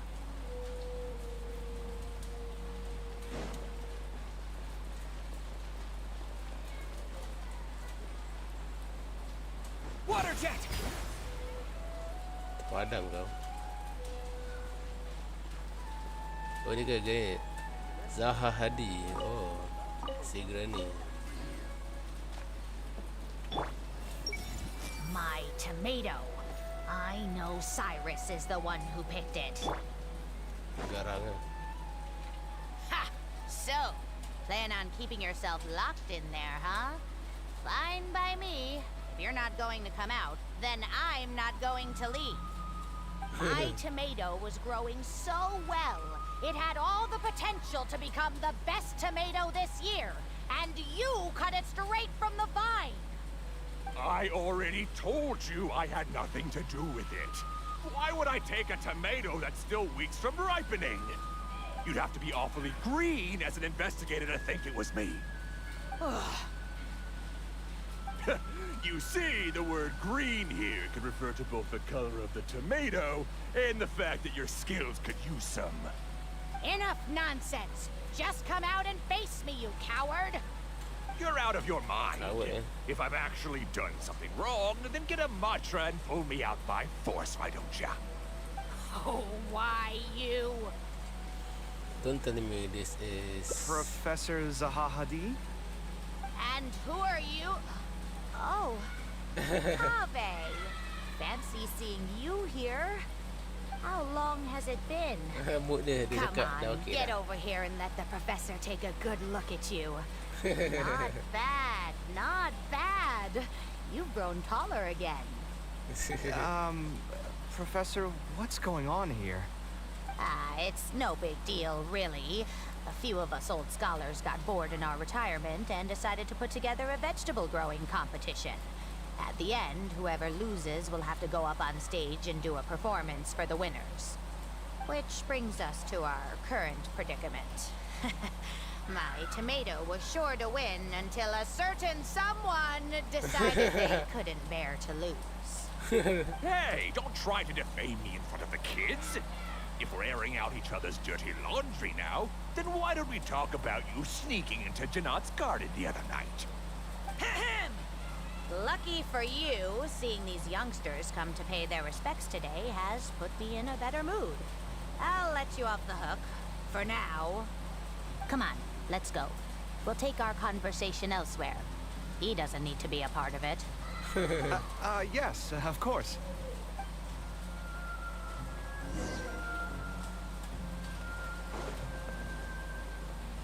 knocking on door. Stop trying to break down my door, Zaha Hadi. You know I'm not going to come out. Tak ada pisahkan pintu dia. Stop trying to...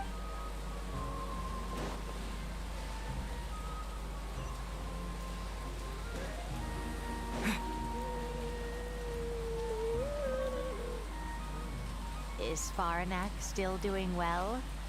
Yes, as Farana. far as I know. She left Oh, for mak dia. Fontaine some time ago and started a new life for herself. She's still doing work related to architecture, though. Yes. I did hear about that. Did that upset you at all? No, not at all. She's already sacrificed a lot raising me as a single mother. That's good to hear. Your mother did struggle quite a bit those few years. It's probably a good thing that she found a new place to call home. Sometimes I wonder if things were harder for her because she was so beautiful. People were always drawn to her beauty first, only to realize she had a sensitive and vulnerable heart underneath. She was still quite young when she first joined my class as a student. Beautiful and radiant with her golden hair, yet quiet and single-minded. She seemed like a lass from some aristocratic house who was seeing the outside world for the first time. She had to make a lot of drastic changes in her life to raise you on her own.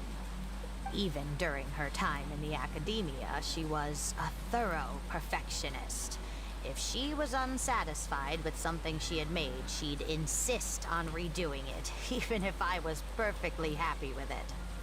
She had many admirers, and they'd always fill up the first few rows of seats, hoping they could get closer to her sitting in the first row. If it were any of my other classes, you'd have found nobody sitting in the front. But every time I saw her, she was always in that same rigid pose. She'd have one hand on her forehead with the other clutching her pencil. Her eyebrows would be knitted in a frown as she concentrated on the blueprint in front of her. I'm sure she had many difficult moments in her life.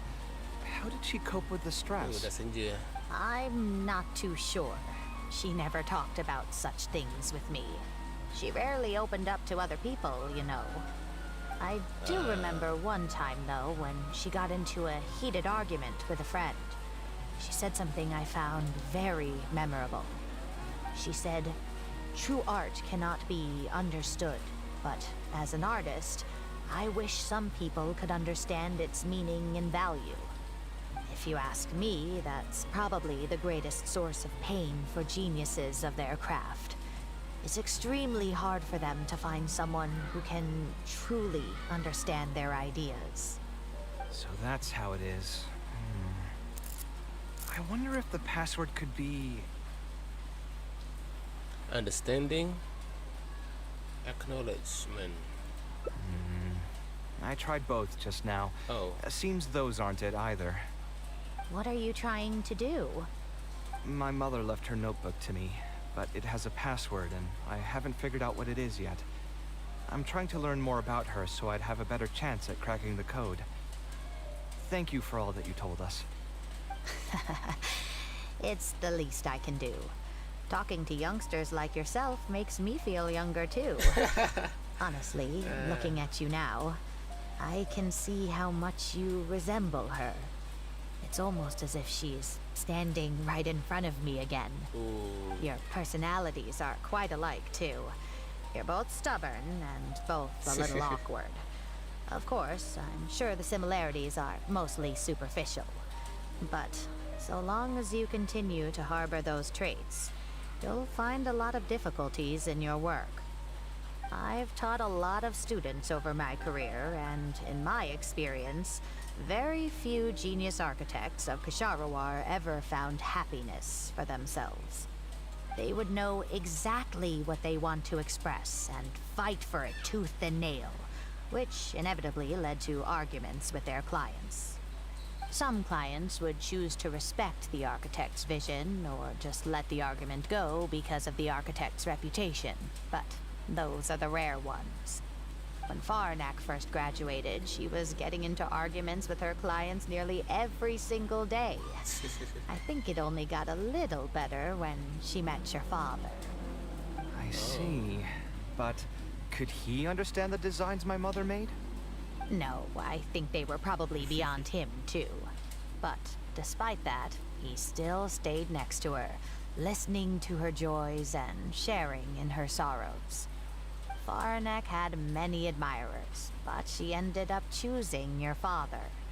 His support probably played a part in that decision. So instead of understanding, perhaps all we need is just companionship. Maybe that's what she was trying to tell you. Huh. It worked. Oh, was that the right password? Yes! Then you should be on your way, child. Find a quiet place and see what she wanted to say to you. Being the awkward person that she is, I suppose there were many things that Faranet could never say out loud. Instead, she probably left them in her diary, hoping that they would make their way to you one day. If you're ever in a mood to chat again, just come and find me here. You're always welcome to discuss architecture topics with me as well. Thank you so much, Professor. There's no need to be so formal. I'll let you kids go. It's time for me to take another stroll around the vegetable garden. I wonder what my mother could have written about. They all say Zaha Hadid's class is the toughest, but I think it's actually not too bad. On the other hand, though, structural mechanics is definitely a pain, no matter how you try to approach it. I doubled down and managed to get through it in the end. I met someone special. At first, I didn't think much of him, but now, I feel very happy whenever I get to spend time with him. We decided to name our son Kaveh. Oh, this kid. I don't think a younger me would have ever imagined forming such an intimate bond with another person. Back then, I lived only in the shadow of myself, as well as that of the dream in my heart. The bad news came. And even though it's been several days now, I still can't bring myself to come to terms with what happened. My eyes are so swollen, it's hard to see. What if they're all lying to me? And this is just a long, cruel dream. But I have to face reality. I still have someone to take care of. No matter what happens, I'll do my best to raise my son on my own. Huh? Is this a drawing? Seems like it was done by my mother. Oh.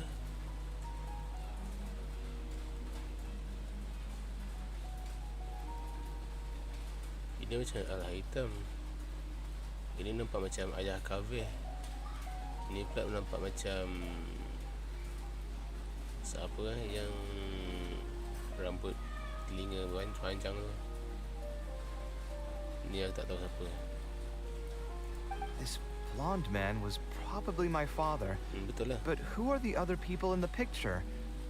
Huh? Why do a few of them look somewhat familiar? Yeah, they do seem familiar. From the dates in the notebook, she probably drew this more than 30 years ago. I hadn't even been born yet. Maybe we were thinking too much. Oh, there are a few lines written in the diary about this as well. The one who invited us to the gathering is a talkative woman. Including us, 3 couples showed up. There was also a person who came alone. The talkative woman introduced everyone to each other. She spoke really quickly, so I couldn't quite catch everything she said. But I also didn't feel like asking her to repeat herself. My husband seems to be friends with the man with long ears. Oh. I couldn't really join their conversation, so I've resigned myself to sitting in a corner and drawing in my notebook. I don't think I'd be able to become friends with any of these people, especially that stiff-looking couple. Stiff? That man is certainly very handsome, but he would constantly alternate between disjointed and serious ways of talking. His wife is a bit more bearable. We were not acquainted with each other to begin with, and I doubt we'll see each other again after this gathering. The ambiance of this gathering is surprisingly pleasant, however. Talking to people can allow us to find some peace after a long day. Maybe my son will also partake in these gatherings in the future. I hope he'll be able to make many friends. Who would have thought my mother used to attend that kind of thing? It seems she was only good at talking about her own work, and found it difficult to join into other conversations. As a result, she often kept to herself and would be off to the side, drawing. There's more written on the back. Oh, it It seems like it was written to me. Kaveh, I was both overjoyed and distressed when I learned of your decision to continue your studies in Kasharawar. You are very talented, and I am confident that you will become an architect of much acclaim. However, the more talented you are as an artist, the more misery and anguish you may encounter. No one will be able to help you during your journey as an artist. But outside of your life as a creator, you can learn to form connections with other people and enjoy many other things in life. It's the only way to alleviate your suffering. Whenever you feel down, seek out a friend to sit and have a chat. You can accumulate joy and fulfillment by spending time with them. The positive feelings you gain will get you through the long and difficult years. Never forget that companionship is the most important thing of all. So that's the answer she prepared for me. She really thought long and hard about me and my future. Well, now that I've read her words, do you think I should accept Tainari's invite and attend that dinner at Pardis-Di? Wait, you actually consider not going? The thought definitely crossed my mind. Although it'd be nice to get together with friends and chat the night away, I don't want to bring down other people's moods because I'm sad. No, Besides, don't most people hate the feeling of seeing their friends troubled and being unable to help? And what's worse, nearly all of my problems can't be easily resolved with some encouraging words or gesture. And don't forget, I'm also older than all of them.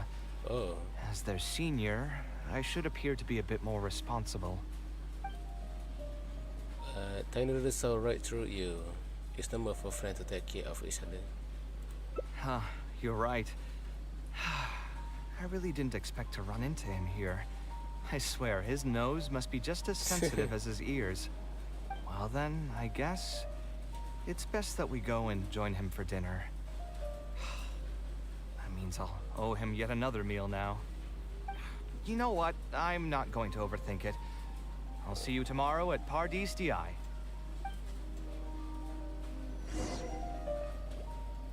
Immune? Apa tadi tu? Wait until after 16 the following day. We'll see how long you can stay cooped up in there.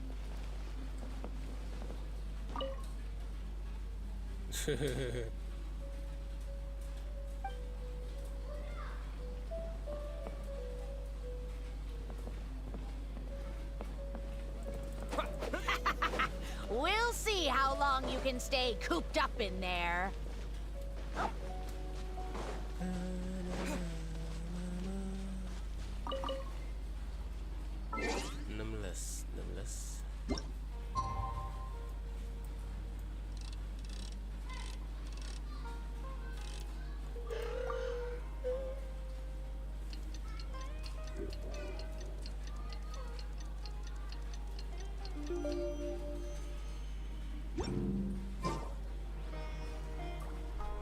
The following day. Oh.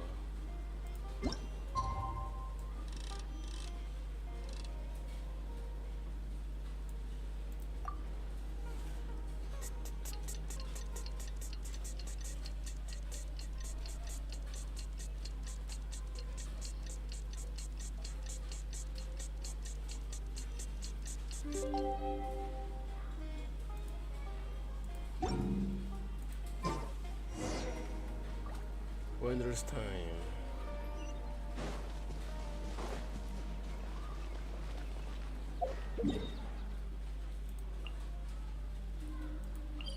Pardis-Di.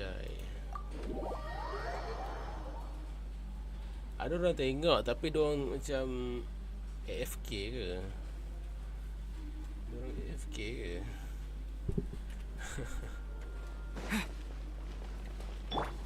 Everyone hold hands.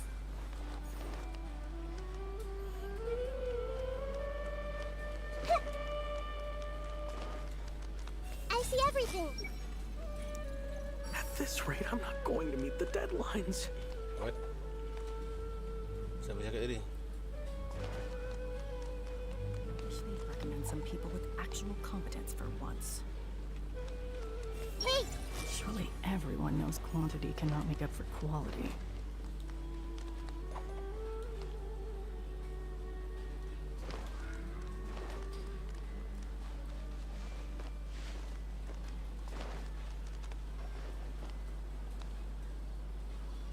This may hurt a little. This may hurt a little.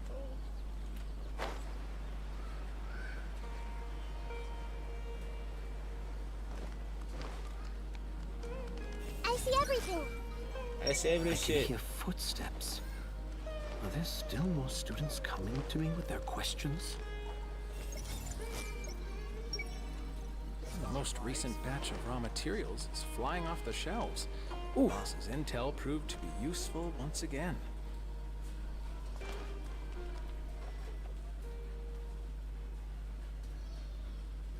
Oh, Hatham also got my invite, right? Will he be coming to join us? That guy, he's never been a fan of social gatherings. I wouldn't get my hopes up if I were you. Are you sure? All right then. I guess we won't wait for him. Yeah, let's go. I mean, maybe we should give him a little more time. We can keep chatting for a while longer. Oh, sure. You still haven't told me, what's the occasion for getting us together here at Pardis DI? We're celebrating the end of the first phase of Kale's studies. Oh, I wanted to thank you all for the help you've given her along the way. Then where's Kale? She said she wanted to show everyone a bit of what she's learned, so she's still doing some last-minute prep at home. She'll be here shortly. Anyway, let's get started. To tell you the truth, I'm actually not so confident that the second phase will go as well as the first. The curriculum will become a lot more involved, and I'm worried that she won't be able to get through all of it. I was hoping we could brainstorm about it together before she gets here. I knew this wouldn't be just a simple free dinner. Is that why you also invited Al Hatham? Yes, I thought it would be good if we could all put our heads together about this. Anyway, let's take a quick trip down memory lane. What did you guys do when you ran into a problem that you didn't know how to solve?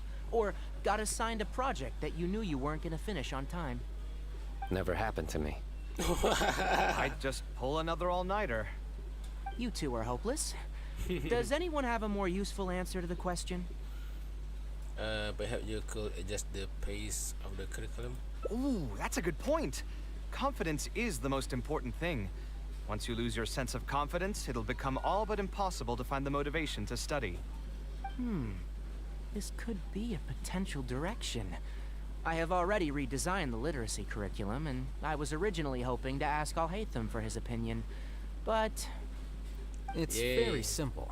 Instead of focusing on the amount of material you would like to teach, focus on the amount the student would be able to remember. Wow, you actually showed up. I could probably count the number of times you've actually come to gatherings like this on just one hand. It's still more than the number of times you've managed to get a proposal approved on the first try. As long as you're still aware. So, what made the difference this time? You looking to drink your sorrows away with some friends? That's your purpose for being here, not mine. Don't project your ways of thinking onto me. So you're saying the only reason you came is to help Tainari with his brainstorming? Precisely. Kale will have a long road in front of her. Hey, just to get one thing clear. Even if Kale manages to make her way to the academia, we cannot let her enroll in Haravatat. Kasharawar is obviously the best choice for her. She's been a trainee forest ranger for so long, she'll definitely be good with her hands. What are you saying? Spontamad is the better choice. It's where I graduated from, after all. Then what about Amorta? That's the Darshan her master actually graduated from. There are only 2 other Darshans left. We might as well select all of them on her enrollment application. I'm trying to have a serious discussion here. Traveler, you aren't associated with any of the 6 Darshans. In your opinion, which Darshan would be the best choice for Kale?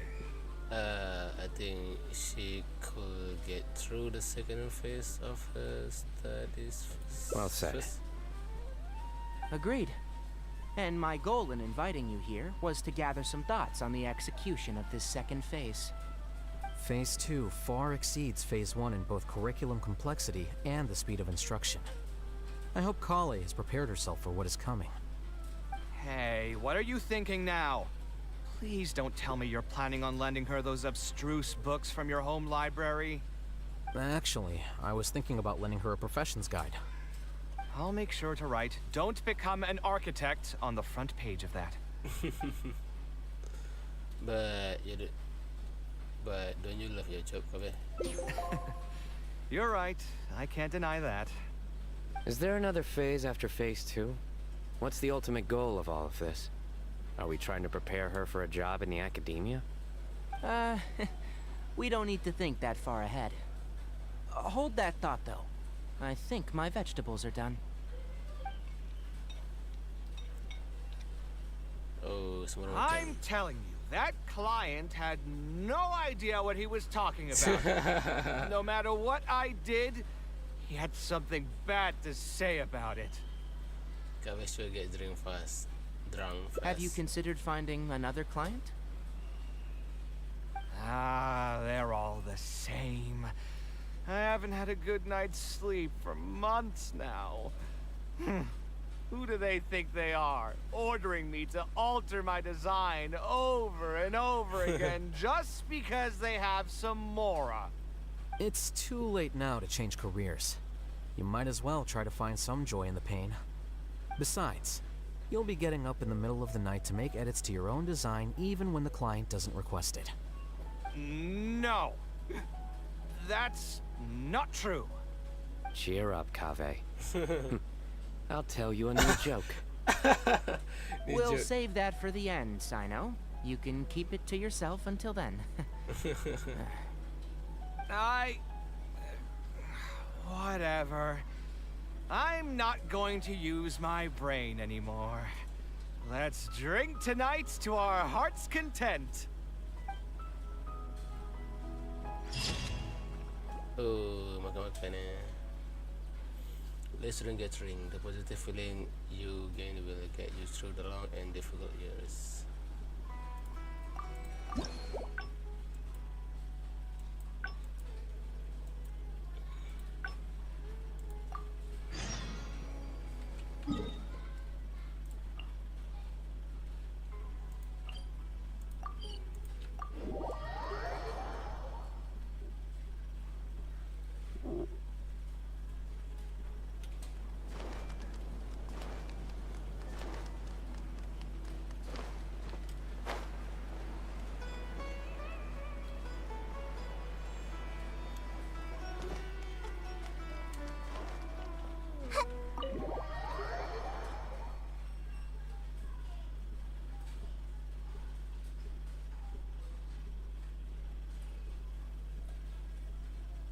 Al-Haytham isn't in, so feel...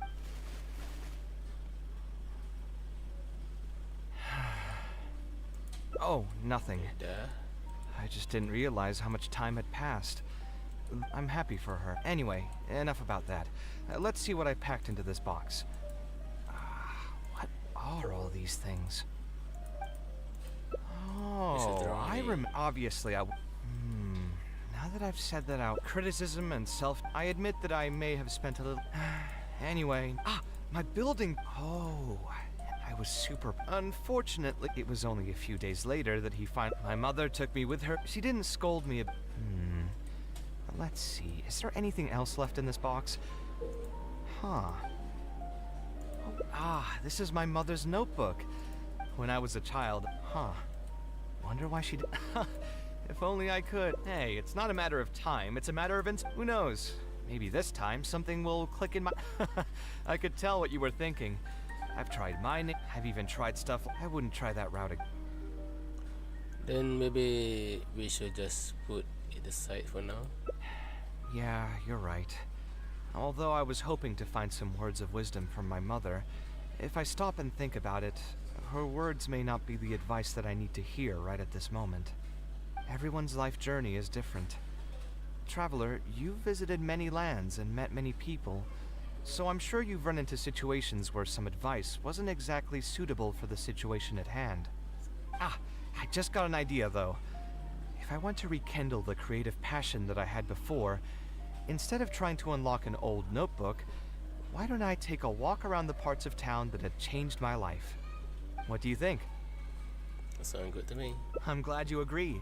Then let's start by taking a quick stroll around the academia.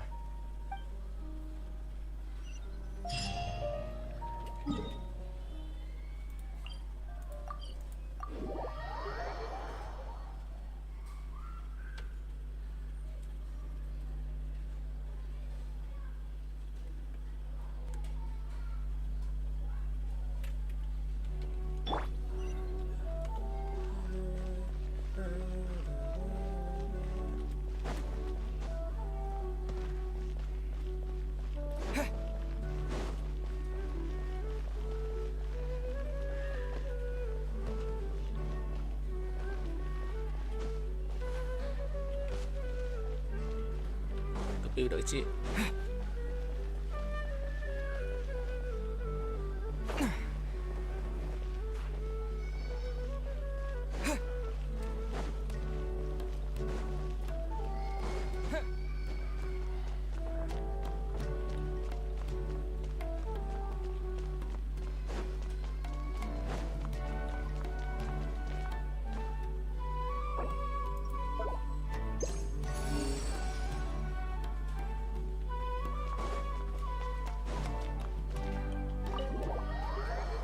Enter what?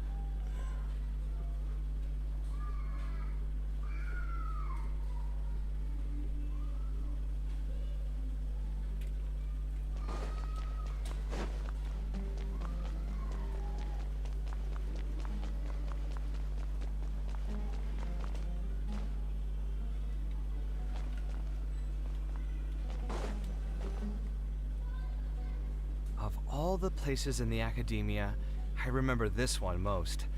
When my studies got busy, I used to pull all-nighters here trying to finish my blueprints. You sound like you almost missed it. Who doesn't miss their time at the academia? Life was a lot simpler then, and we all had far less troubles. I created many designs that I thought were beautiful in the House of Dana. I drew whatever came to mind, since I didn't have to care about budget constraints or turning them into reality. Why do you like to draw in the House of Diana? If I had to give a reason, it'd probably be because I like the ambiance here. The academia also had a rule that allowed scholars to annotate any physical books they came across. As a result, the books here are chock full of scholars' wisdom across many generations. Oh.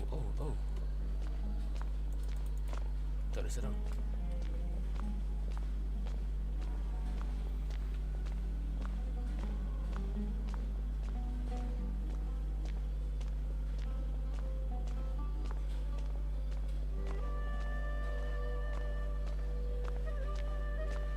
Oh, here, this is a great example.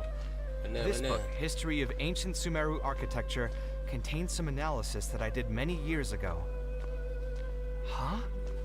Why is Al-Haytham's handwriting also in here?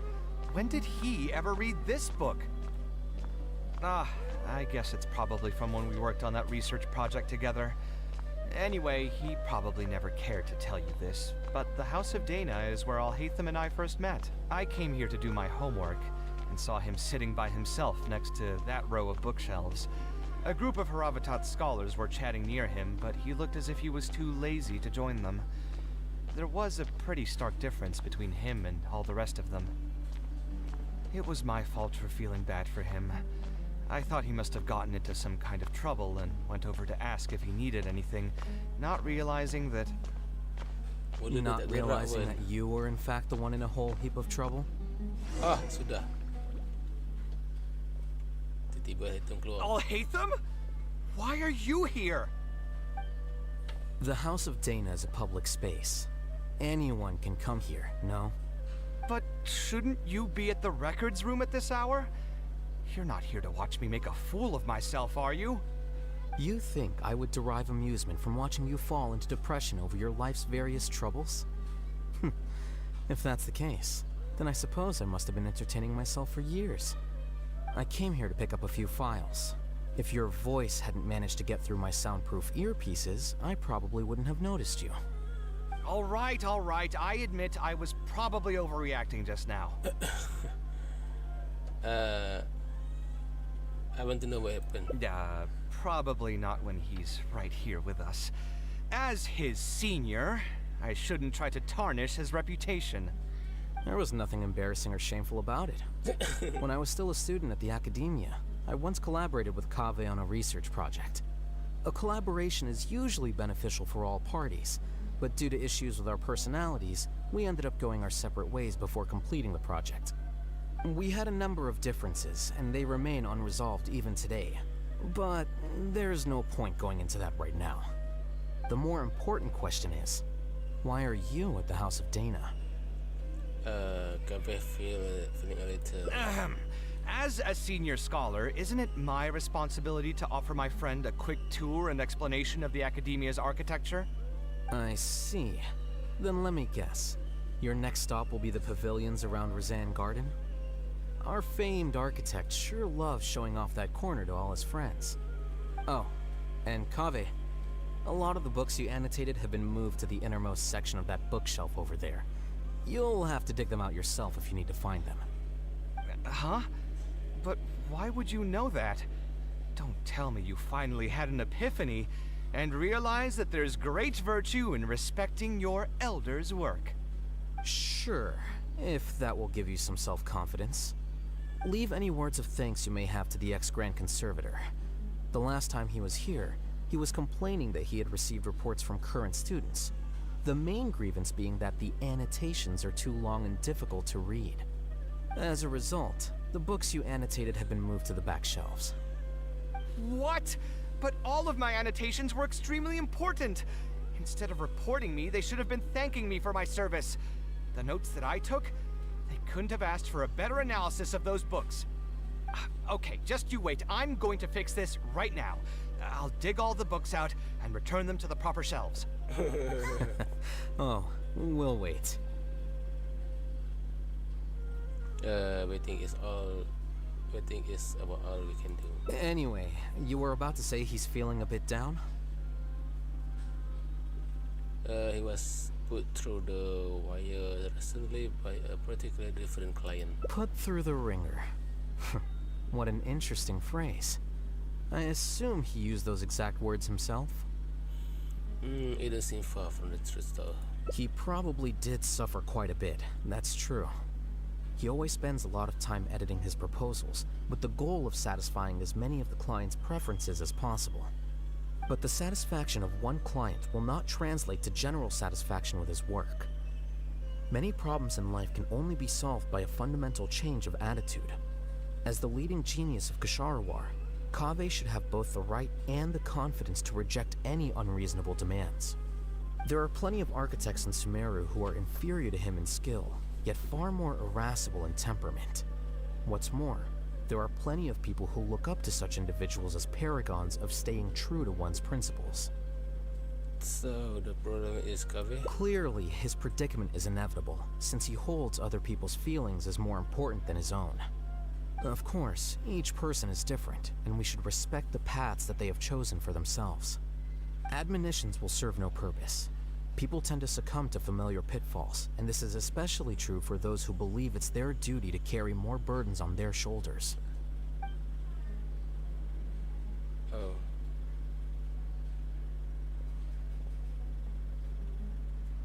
Looks like you were having an enjoyable chat while I was gone. Were you talking about me by any chance? Yeah. What do you think? What else is there to talk about? Surely no one would be interested in talking about the files that you were browsing through earlier. Anyway, you should take a look at this. Look at this comment on page 82. Dear Kaveh, thank you so much for annotating this book in such detail. It was a great help to me. See that? Now that's how a student should treat their seniors. And it looks like you're already in a much better mood now. It really doesn't take much to make you happy, huh? Me happy?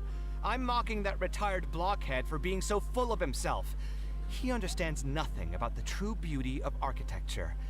When I can find some time, I'll have a serious talk with him about making sure these books are put where they belong.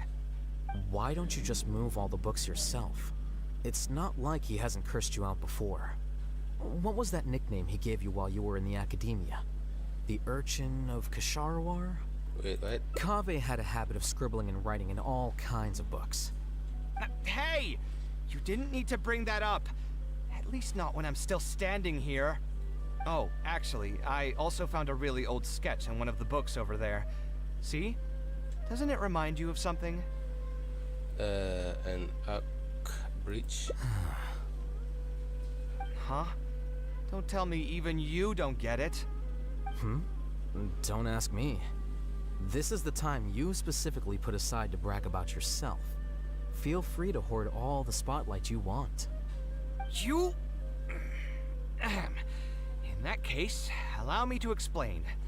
Although this sketch is a little abstract, you can plainly see from the road plans that this was an original concept for the expansion of Port Ormos. We can also plainly see that the designer was a huge fan of this project. It's the project he loves to talk about the most, second to the Palace of Alcazarzaray. If I don't keep bringing up the neat projects that I've done, how would anyone know that I was the one who did them in the first place? There shouldn't be any complaints about Port Ormos. If I remember correctly, the construction process was very smooth. Everything was made ready ahead of time, and there were very few safety concerns. There are indeed no records of any complaints about this project. A most impressive achievement. See? What did I tell you? Come on, let's take a stroll through Port Ormos next. I'll tell you all about the designs I made for the place. Are you going to come to Al-Haytham? No need. It's almost time to clock out for the day, and I don't intend on bringing any unfinished work home. Suit yourself. It's not like you know how to appreciate artistry anyway. Let's go, traveler. I'll take you to Port Ormos.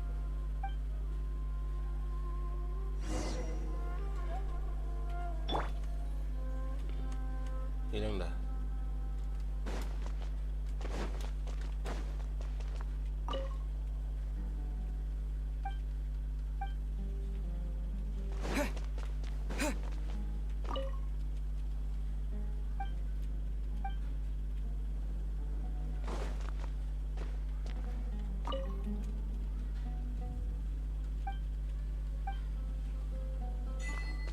Oh, school days.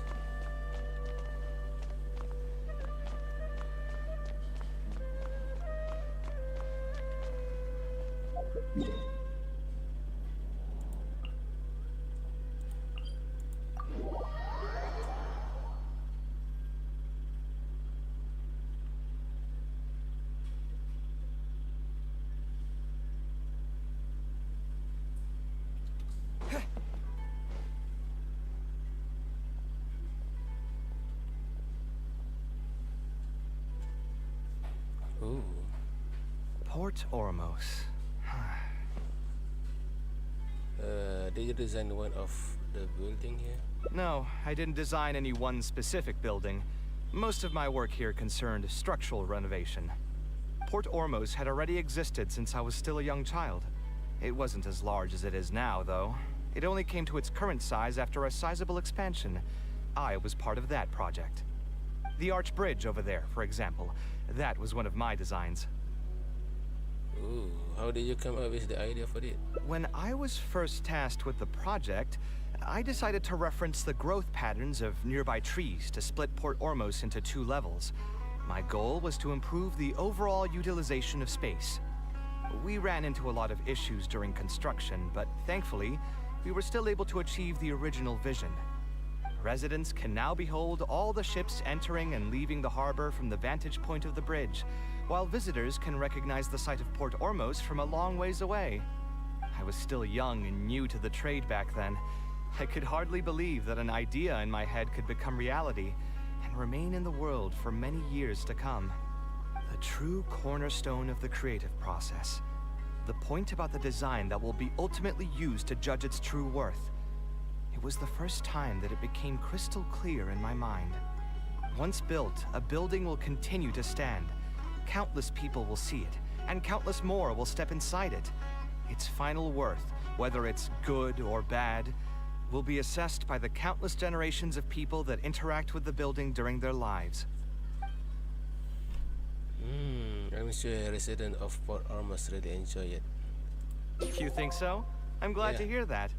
But even with this project, I still had one small regret. My budget was tight, and I was unable to use the higher quality timber I had originally intended for the design. I knew that some concessions on aesthetics would be needed as soon as I agreed to a proposal that prioritized the practical functions of the project. Us creative types know better than anyone that most projects cannot be completed without a few regrets. Even the Palace of Alcazarzaray was not perfect. But having no regrets would also mean you had no brighter hope for the future. Yeah, you're right. I should learn to look toward future opportunities, and believe that any regrets I have can be overcome in time. We've spent long enough here. There's still one last place I want to go, but it's a little far. Would you be interested in a quick trip to the desert? Yeah. Great. Most of my projects over the last few years have had something to do with the desert, partially because there's a special place there that I often visit. This is a rare opportunity, so why don't you come along and see it for yourself? If you ever feel down, maybe you'll be able to go there and feel better too.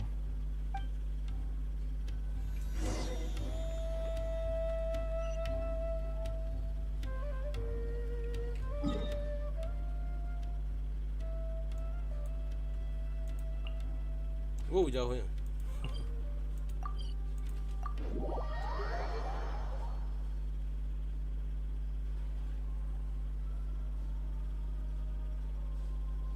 Oh, doesn't.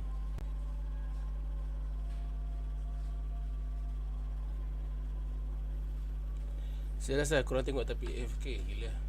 Who would have thought that so many primal constructs could have congregated here while I was gone? We won't be able to sit and talk peacefully with these guys around. Let's clear the area. What happened? Everyone hold hands. Make yourselves a room. Stabilize.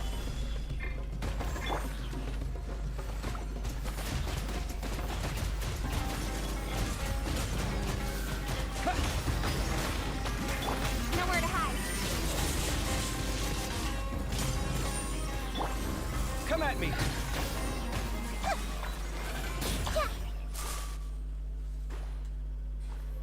Isn't this place great? I often come here to clear my mind when I'm dealing with a difficult situation. You know what I mean.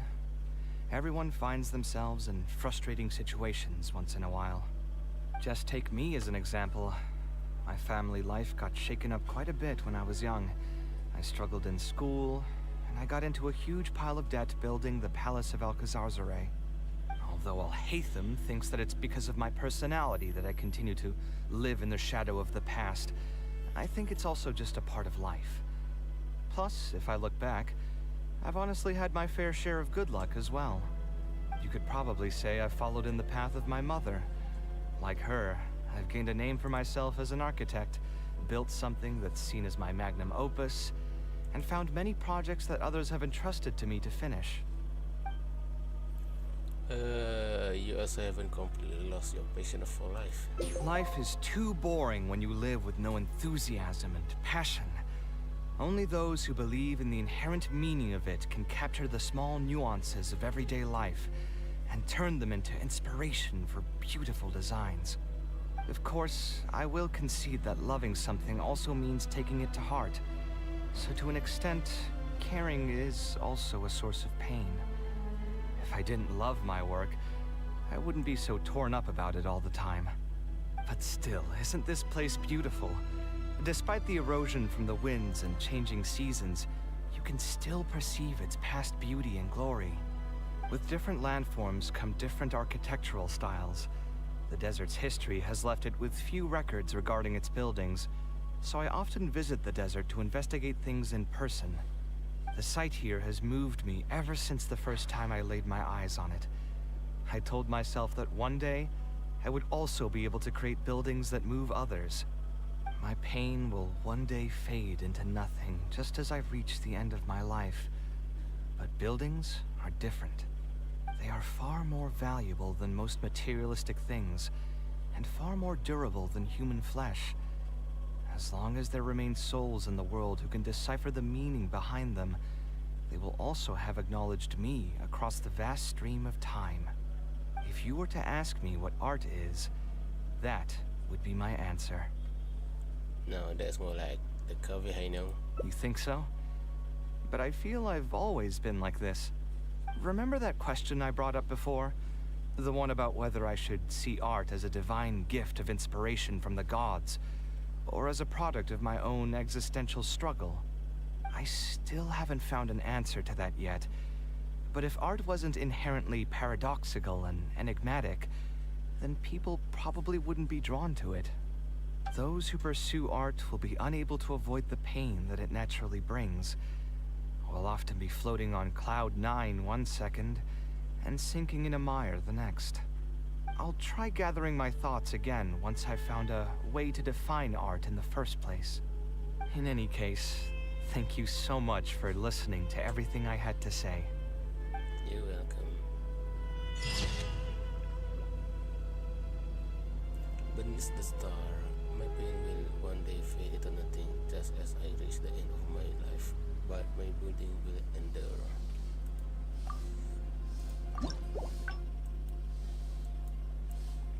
Wow, jauhnya.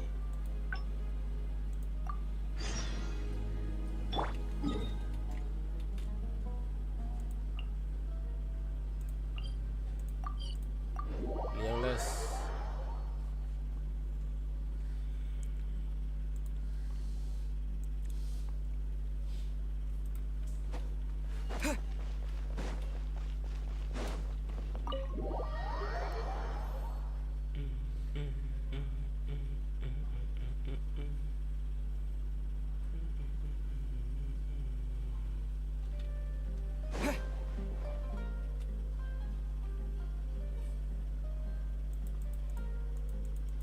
Taking this commission was truly the worst decision ever. Actually, while we're on that, what are you doing here? Stress is just an inescapable part of being a working adult. Boss, do you want something too? I'll put it on my tab. Wine in a glass. I know you're already... That God.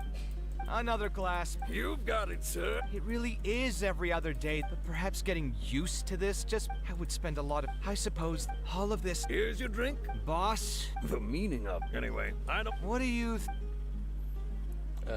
Something that embodies the creator effort and dedication. Exactly.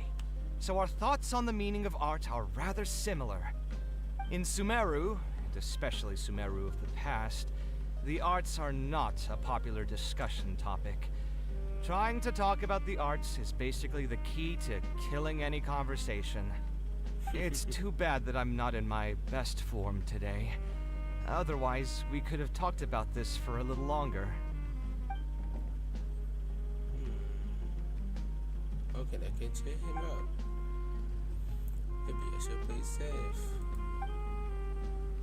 Sounds great to me. How about looking for into another career? A different career. I see. That's not a bad idea. I think I've heard a saying somewhere before.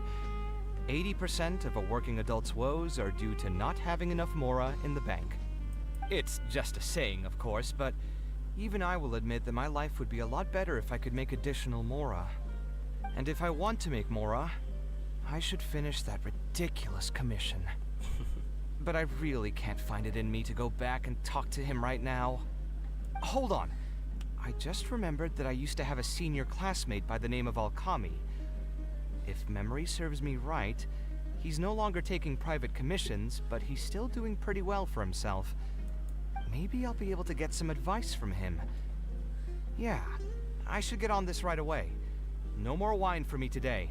I'll grab the bill and be on my...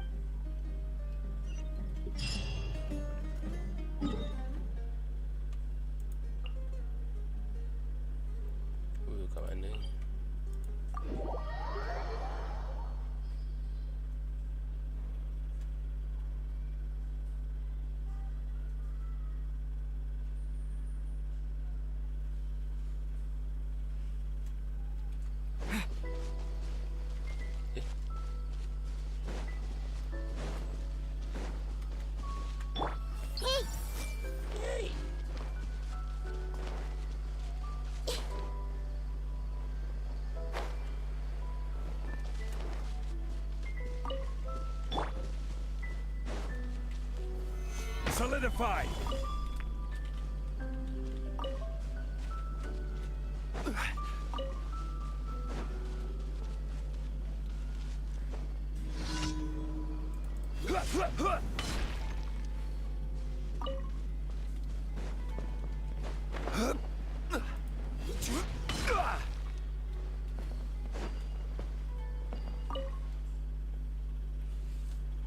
Ah, Kaveh, it's you. It's been a while. What have you been up to recently? Yeah, it's been a long time, Alkami. Things haven't changed much for me. I'm still taking private commissions for all kinds of projects. I heard that you were the genius behind the Palace of Alcazazare. I bet you're all set for Mora after a project of that size. Well, it's hard to make a profit from every project, you know. Hard to make a profit? You've got to be joking. I've never met an architect who didn't make a profit from a project. Unless the client fled before they paid the commission fee in full. But that doesn't sound right either. Doesn't Dory have a pretty decent reputation in our local business circles? I don't think she's ever been involved in any kind of big scandal. Well, about that. I mean, it was complicated. I understand. Either way, doing one project after another sure gets exhausting over the years, huh? I've been there, so I can feel your pain. I mean, I obviously never had your reputation to live up to. That must have been stressful. But I'm sure we've faced all the same problems. Trying to keep your client in a good mood while you're trying to stop them from micromanaging things they don't know the first thing about. I don't miss it. Thankfully, that's all behind me now. Oh, did you start a new career? Well, not exactly. My work is still closely related to architecture. Judging from the look on your face, you're still strapped for more. Ada. It's quite unfortunate. Selamat datang, DJ. You're the most artistically gifted graduate the Kasharawar Darshan has seen in decades. But it looks like you still have a lot to learn in terms of making Mora. With that said, us Kasharawar grads should still look out for each other. What if I told you about an idea that'll absolve you of all your Mora troubles going forward? Are you serious? But something like that has got to be some kind of top-level business secret. Are you sure you can just share something like that with me? Besides, I don't want to just take something like that without offering anything in return. I still have a little Mora. Or is there something that I can help you with? Oh, you're too kind. This is just a simple tip. Even if I didn't bring it up, I'm sure you'd hear it from the others sooner or later. The idea is this. I recently opened up a training center with the goal of educating people in architecture design. Compared to the classes taught by those old fossils at the academia, my classes are more condensed and streamlined and will allow people to quickly get their foot in the door. Unlike the academia, I won't turn down anyone who's interested, rich or poor. As long as someone wishes to learn more about architecture, I'll accept them into my training center. Bang, riutku kok kecil ya, mayat hidup lagi. Tak faham lah. Bang, riut tu apa? Bang, riutku kok kecil ya, mayat hidup lagi. Tak faham. Cuba type dalam bahasa Inggeris. It just so happens that I'm still looking for a few more instructors. So, what do you say? Interested in coming over to give a few lectures? Regardless of the pay, I can already guarantee that it'll be far more comfortable than working on random people's private commissions. Ah, so you want me to join you as an instructor? That does sound like something I'd be able to do. It sounds like a pretty stable job, too. What do you think, Traveler? At least you won't have to deal with the client anymore. I think you can give it a go. Then it's a deal. Yes, it's a deal. Thank you, Alkami. Entah kenapa apa tu. Like I said, there's no need to thank me for gaya this. hidup Kaveh ni The macam lecture room kena is not dekat far pula. from here, so you can just come straight here tomorrow morning. As for the pay, how about we start at 300,000 more per lecture? Apa ni? Wiriosliku kecil bang, macam mayat hidup. Wiriosteli, apa tu? Wiriosteli, apa tu? Wiriosteli.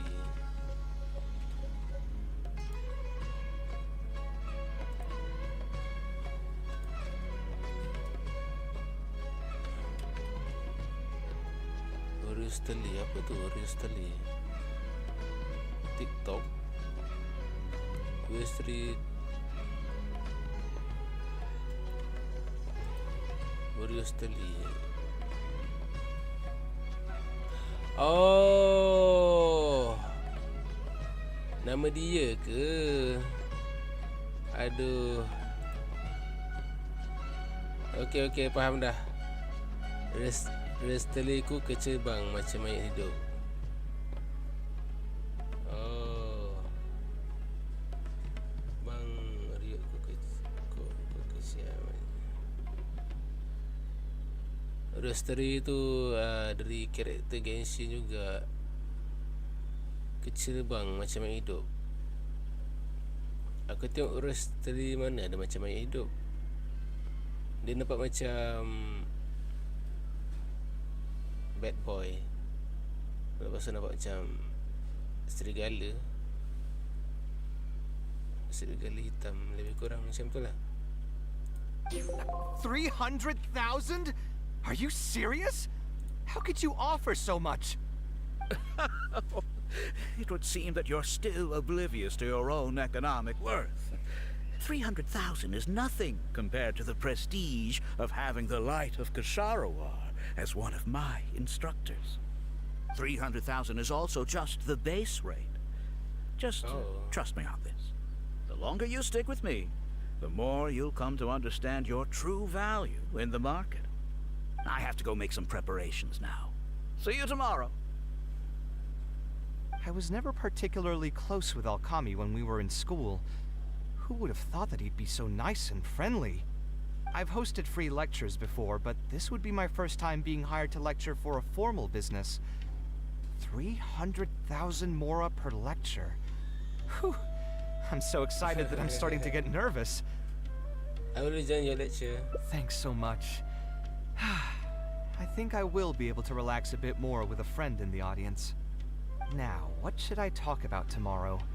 Some lessons I've learned over the past few years? I should probably save those for later. For my first lecture, I should start by getting them more interested in the field. Alright, let's meet here again tomorrow morning. I should hurry home and create some kind of lesson plan. If I'm going to become an instructor, I should make sure I show up prepared. Oh, ada lagi yang cerita dia. 7 ada the following day. Aiman tak bercakap lah. Kenapa?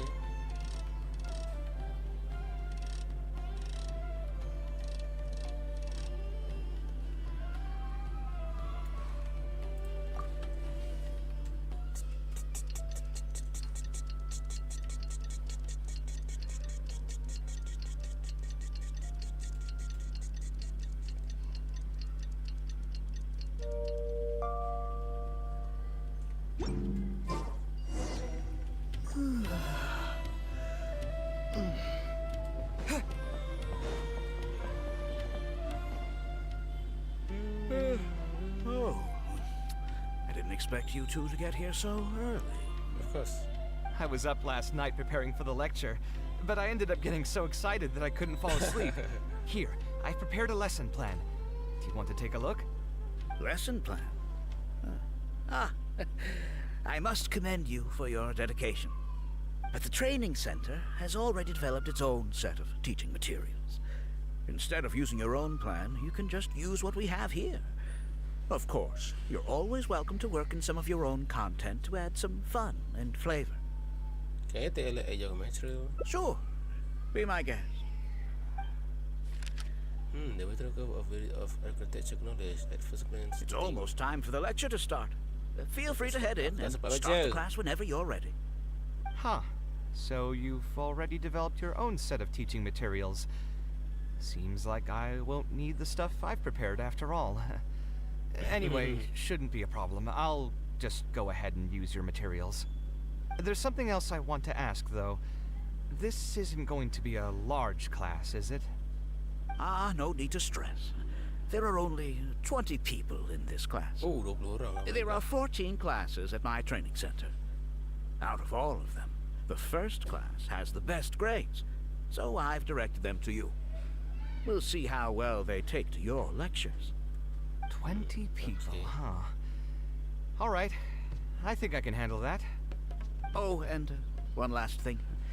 In the interest of keeping a quiet learning space, only instructors and students are allowed in the classroom when class is in session. I'm sorry to say this, but your friend will have to wait outside while you teach the class. No. It's okay, I was thinking about taking a walk anyway. Sorry about that. I'll meet you at the door when the class is over then. Is it going to is Akame really as nice as he seems? I should probably ask around a bit.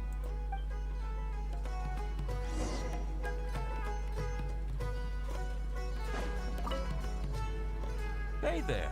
Can I help you? You know a man named Akame? I was wondering if you know anything about alchemy. Oh, Akame? You mean that rich guy who's been making quite the name for himself? Yeah, he commissioned a set of furniture from me a while back. Paid a great deal of mora for it, too. I heard he earned a fortune working as a renowned architect. Now he's opened a training center so others can follow in his footsteps. If the tuition wasn't sky high, I'd enroll my child in a heartbeat. Architecture really sounds like a lucrative profession. Oh, harga tuition mahal Adil? Did you hear? Alkami recruited Kaveh to be an instructor. Betul. I bet that'll boost his enrollment numbers. Really makes you jealous, eh? If you think about it, Alkami was never that talented himself as an architect. If we're just talking about professional skill, no one would pay for a class with him. That's true, but you've got to admit, his advertisements are really effective. After all, the academia only admits those that can pass its entrance exam, so only a few people could hope to study architecture in the halls of the Kasharwar. For those who can't pass the exam, or who just want to jump straight into the industry, the training center is the best bang for the mora. Man, to have that kind of business acumen. Acumen? Apa tu? Before long, Kaveh class is over. All right, everyone. There's no need to be nervous. Class is over, so we can just chat for a bit. I shouldn't have lost my temper during the lecture. Did I scare anybody? No, you weren't scared at all, Mr. Kaveh. Budak dah aja. We were just a bit lost and didn't get what you were talking about. Budak dah aja. Aku ingatkan budak dewasa. Macam budak belakang ni. Aku punya budak sungguh. Aduh. This something happen, Kaveh? Oh, don't get me started. I was trying to use Alkami's materials, so I flipped through some pages and gave them a closer look. The more I read, the more upset I became. Alkami may fool an amateur, but he can't fool anyone who's active in our profession. The materials he made are completely useless for teaching real architecture. Why do you say that? In my opinion, the most important skill of an architect is their ability to craft a design. In other words, they must be able to conceptualize ideas. There are tens of thousands of buildings in the world, as well as a countless number of architectural styles. Some designs emphasize aesthetics, while others prioritize practicality. The architects who can critically evaluate the quality and fit of different designs are those who can come up with great designs of their own. But you won't get any of that from the teaching materials they're using here. All these students are doing in class is rote memorization of existing designs. They are learning nothing about the underlying principles. How can they expect to become real architects? When they're done with this class, all they'll become are dilettantes with a pitiful smattering of architectural knowledge. But Mr. Kaveh, we didn't really understand anything you said after you threw away the materials either. What's the big deal anyway? It's not like we're looking to make some works of art. We just want to make some mora.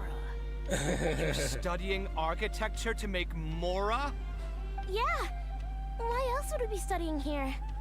My biggest dream is to become someone like Mr. Alkami. Once I finally make my fortune in architecture, I'll be able to buy anything I like. Huh. In that case, I'm afraid you'll probably be disappointed. The reality is that the work of an architect is very difficult, and the pay is not lucrative at all.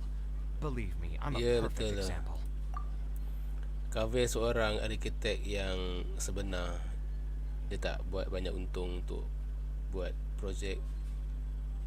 Sebab kebanyakan orang yang ambil projek untung, dia ambil duit, lepas tu dia buat bahan binaan yang tak berkualiti. But how? Mr. Alkami just told us last night that you made a killing by building the palace of Alcazarzare. He also said that as long as we graduate from his class, waves upon waves of people will reach out to us with private commissions, and we can just sit back and wait for Mora to fill up our pockets. It won't be long before I can put these miserable days behind me. Come on. And you all believed everything he said? But Mr. Alkami is really rich, isn't he? You... It's pointless trying to argue this with you right now. You've already filled your heads with pipe dreams. Let's go, traveler. Let's hear about Alkami's true plans from the man himself. Yalah bocah. Who cares about him? Maybe he's just worried that we'll take all of his commissions once we finally graduate. But that can't be it, right? Mr. Kaveh is super famous. Who knows? My dad told me the more famous someone is, the more arrogant and stubborn they become. Approachable people like Mr. Alkami are the rare ones.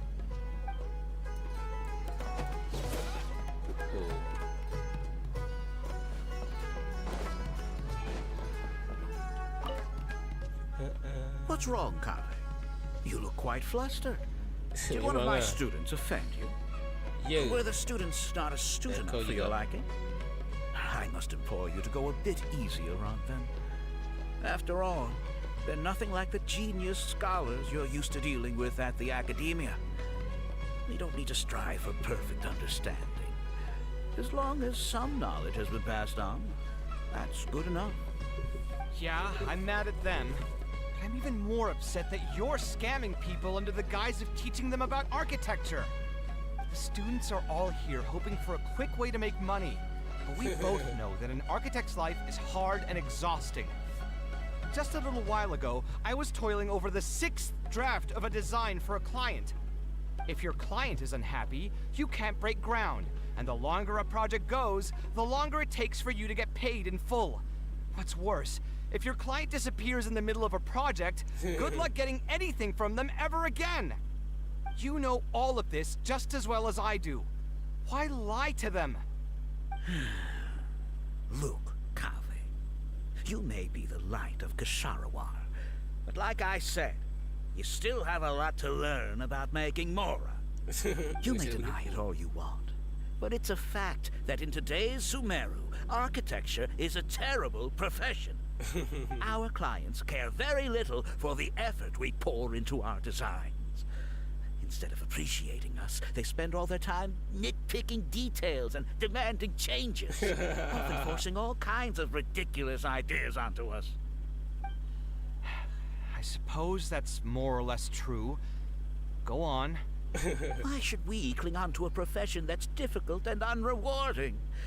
If the field is dying, then a person who still wants to make a good living will just have to change their strategy.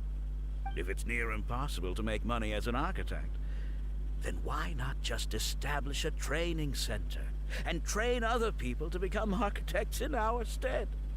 Wait, how does that make any sense? Aren't you just leading them into the same trap? We are already stuck, my friend. The more people we can lead into this pit and stack as padding beneath our feet, the more comfortable our lives will be. So, instead of making money from architecture, you made your money from your student? That's right. And making money as an architect is a slow and agonizing process. In comparison, earning tuition from a training center is far easier. None of the students will ever know, however. In their eyes, all of my income was earned during my years as an architect. It's easy for them to fall for my promise. After all, everyone wants to live the dream of being the person who can spend millions without batting an eye. The more students I get, the more money I earn. And the more real that dream becomes. And then what? Once they graduate, they'll still find out the truth about architecture and struggle to stay afloat amid all the problems we already talked about. When that happens, your facade will pop like a soap bubble. No one will believe you anymore. Ah, but that's just one way to look at the problem. No two people have the same amount of talent. Even if they fail to strike gold in the future, you can't say that it's my fault and mine alone. Oh, and also, I never actually promised that they would achieve financial freedom as long as they become architects. All I did was nudge them towards that belief. I'm not even scared if they do come back and stir up trouble. My training center has all the required permits and certifications. Even the Dendro Archon herself couldn't find fault in any part of my business. You... How can you sleep at night knowing that you're doing all this? Tell me, is your heart carved out of brick and stone? I can't believe that I once saw you as a decent human being. I am beyond disappointed in you. And the same goes to you. How many years has it been since you graduated from the academia? If you still can't accept something like this, do you just plan on keeping that worthless naivete of yours until the end of time? Only fools will see art as revered and sacred. In the end, art is just another business. Being successful at running a business is an art form in itself. I urge you to think about what I've said. Offloading your pain onto others is the only way a person can live comfortably in this world. As the light of the Ksharawar, you've accumulated plenty of fame and respect. It's high time that you use those resources to improve the circumstances of your own life. Think it over, Kaveh. I still believe our collaboration could be very fruitful. Yeah, what do you plan to do next? I'm so mad, I feel a headache coming on. There's nothing more I can say to him. I'll resign from my position as instructor. You'll give up Amora? Of course. I'm sure you've realized that as long as I remained at this center, he would be able to use my name to advertise this place. Even if I just sit back and do nothing, others will be deceived and suffer because of me. He is right about one thing, though. These kinds of training centers are everywhere. And even if the academia was to find out about it, it's unlikely that they would take any real action against it. The most that they could accuse him of is false advertising. Even that would be hard to prove. There's something strange about all of this. Oh? Did you notice something else? Some of the students didn't appear to be very wealthy. Not everyone should be able to pay such exorbitant tuition fee. Oh. Yeah, you've got a point. The rate he gave me was 300,000 mora per lecture. That probably came out of the students' tuition. And who knows just how much he's been charging the students for attending his classes. If you're gambling everything on making it rich as an architect, are you really going to have the mora to pay for that kind of tuition? You can try asking the student. Right. We should hurry. The students didn't believe a word I was telling them. They're still daydreaming about making millions. We're never going to get any information from them again if we let Alkami talk to them first. Let's move now before he's had the chance to react.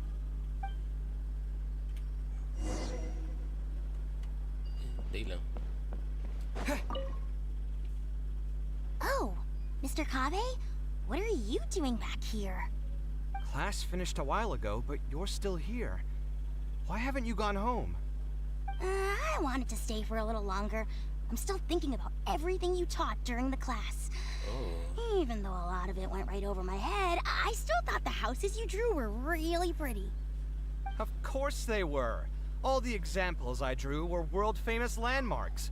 Each one was the magnum opus of a celebrated architect. It's a good thing that you could recognize them for their beauty. The accumulation of knowledge is the first step to artistic expression. Instead of rote memorization, you should try to relate and to understand, and after that, try to resonate with the work. Resonate? Yes. When I first got into architecture, there were many things about it that I couldn't understand at all. I would find a building to be beautiful, but have no idea what made it so good. And for most people, just being able to admire a building is enough. To become a good architect, however, you must also learn to assess and appraise. Going from admiration to assessment will take a lot of time and specialized knowledge, and I'm afraid that some superficial speed training won't be enough to take you there. Wow. Just as I thought. Becoming an architect won't be as easy as Mr. Alkami made it out to be, right? I'm sorry. I'm not trying to crush your dreams. All I want to tell you is that an architect's life is not as carefree and easy as others may make it out to be. I understand. Thank you for telling me the truth, Mr. Kaveh. I think I'll still stay here for the time being, though, since my family still hasn't paid everything off. Huh? Paid off what? Sorry, I can't say anything more. Mr. Takkan Alkami dah. made very clear that anyone who talks about it will be kicked out of the class. Don't listen to him.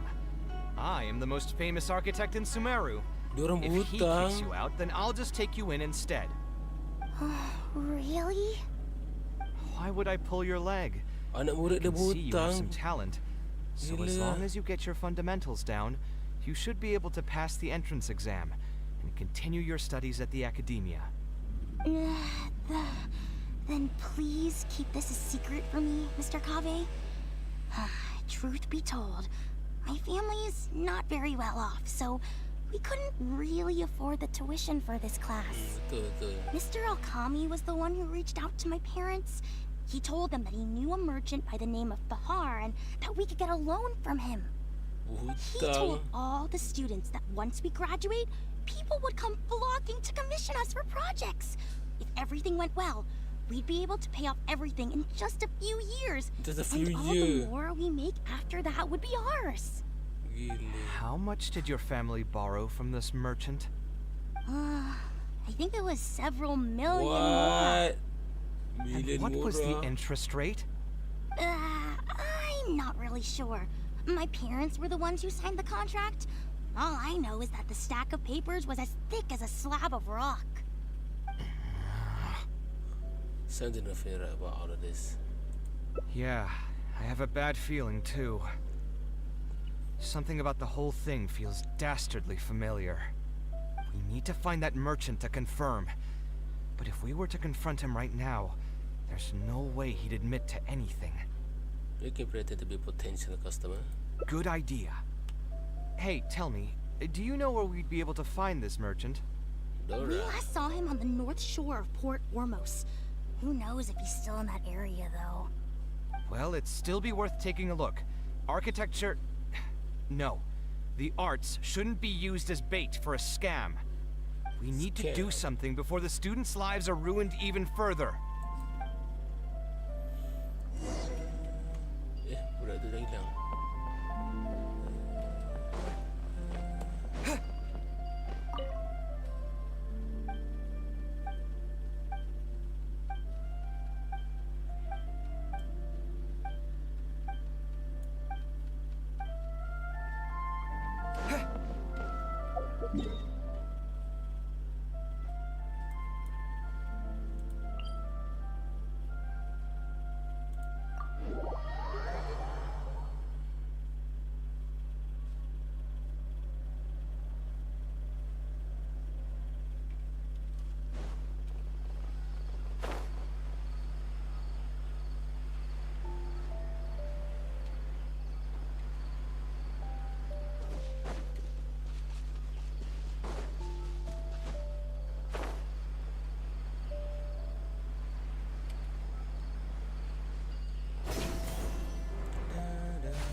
Oh, I don't think I've ever seen you guys before.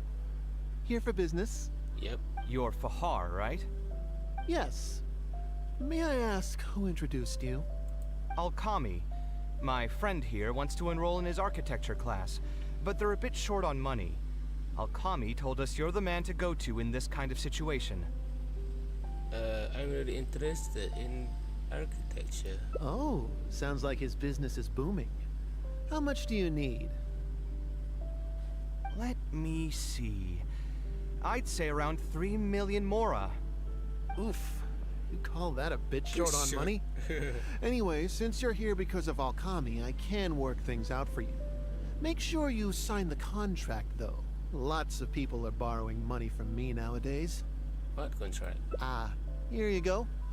Don't worry, there's nothing particularly unusual about it. All you need to do is pay back the loan in full within 3 years.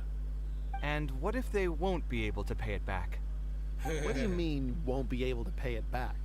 Once you graduate from Alkami's place, you'll be making millions of mora a year. Easy! At that point, paying this off will be a piece of cake. And even if you were to run into some difficulties and need to delay the installments, it's no big deal. We're all reasonable people here. If you can't pay quickly, you can just pay it back over a longer period. All that would change is your interest rates would get a little higher. It's hard work running a business. If we're taking risks to supply you with mora, it's only fair that you take on a bit of the financial risk as well. Anyway, there's no point in tying yourself in knots over the contract. With the way you're reading every single line, it's like you're worried you're about to get scammed out of your whole life savings. Why would I lie to you? Tons of students at Alkami's place have signed the contract. Aren't they all doing pretty well for themselves? I just did some calculations in my head. Wow. When you say the interest will get a little higher, do you mean it'll get higher than 30%? Of course, the contract did a great job of trying to obfuscate that fact. It only listed the amount that you'll have to repay every day, which gives the false impression that the amount hasn't actually increased by all that much. If you actually do the math, however, it's clear that the amount you need to pay on interest alone will amount to hundreds of thousands of mora per year. Most people can't even make that much mora in a year. Your greed really knows no bounds. Even my creditor doesn't dare to raise rates that high. Once a family's signed on to a scheme like this, there's no getting out. What are you trying to say, huh? The much rather happy answer that question. I figured something was off when two well-dressed people came looking for a loan.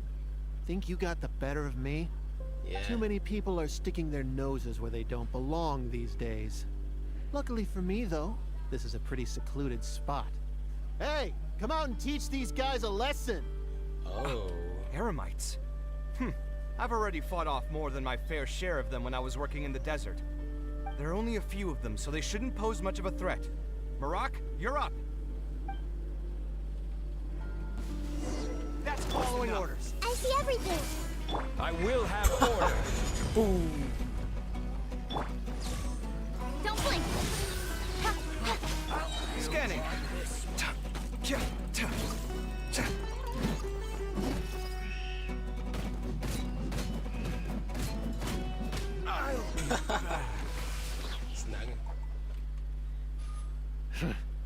Who are you and what do you want? Your soul. I don't think we've done anything to hurt or offend you. So why go this far to destroy my livelihood? Debt has the power to upend your whole life. I know very well just how miserable living in debt can be. But my debts are the culmination of many different factors, and my interest rate is still somewhat reasonable. As long as I continue to work with my situation in mind, my debts will eventually be paid off. But these students are different. They have neither the mental preparation nor the financial resources to pay back a debt like this. You sold the dreams of becoming an architect to the students as bait, urging them to take on insurmountable amounts of debt to satisfy your greed. Ha! Everyone knows there's no such thing as a free lunch. It's their own fault for falling into the trap. And if we're going to talk about greed, aren't those students the ones who are blinded by it? They completely ignore the risk that's right there in front of them. There's no excuse for your action. Ha! And here comes the silver tongue. Surely you use that to reel in the students as well. Even now, many of them are still hopelessly dreaming of striking gold after they graduate. People grow by learning from their mistakes. I hope this will be a valuable lesson to them. Let's head back to the academia and turn this guy over to the Matra. They should be able to link him with Alkami's business.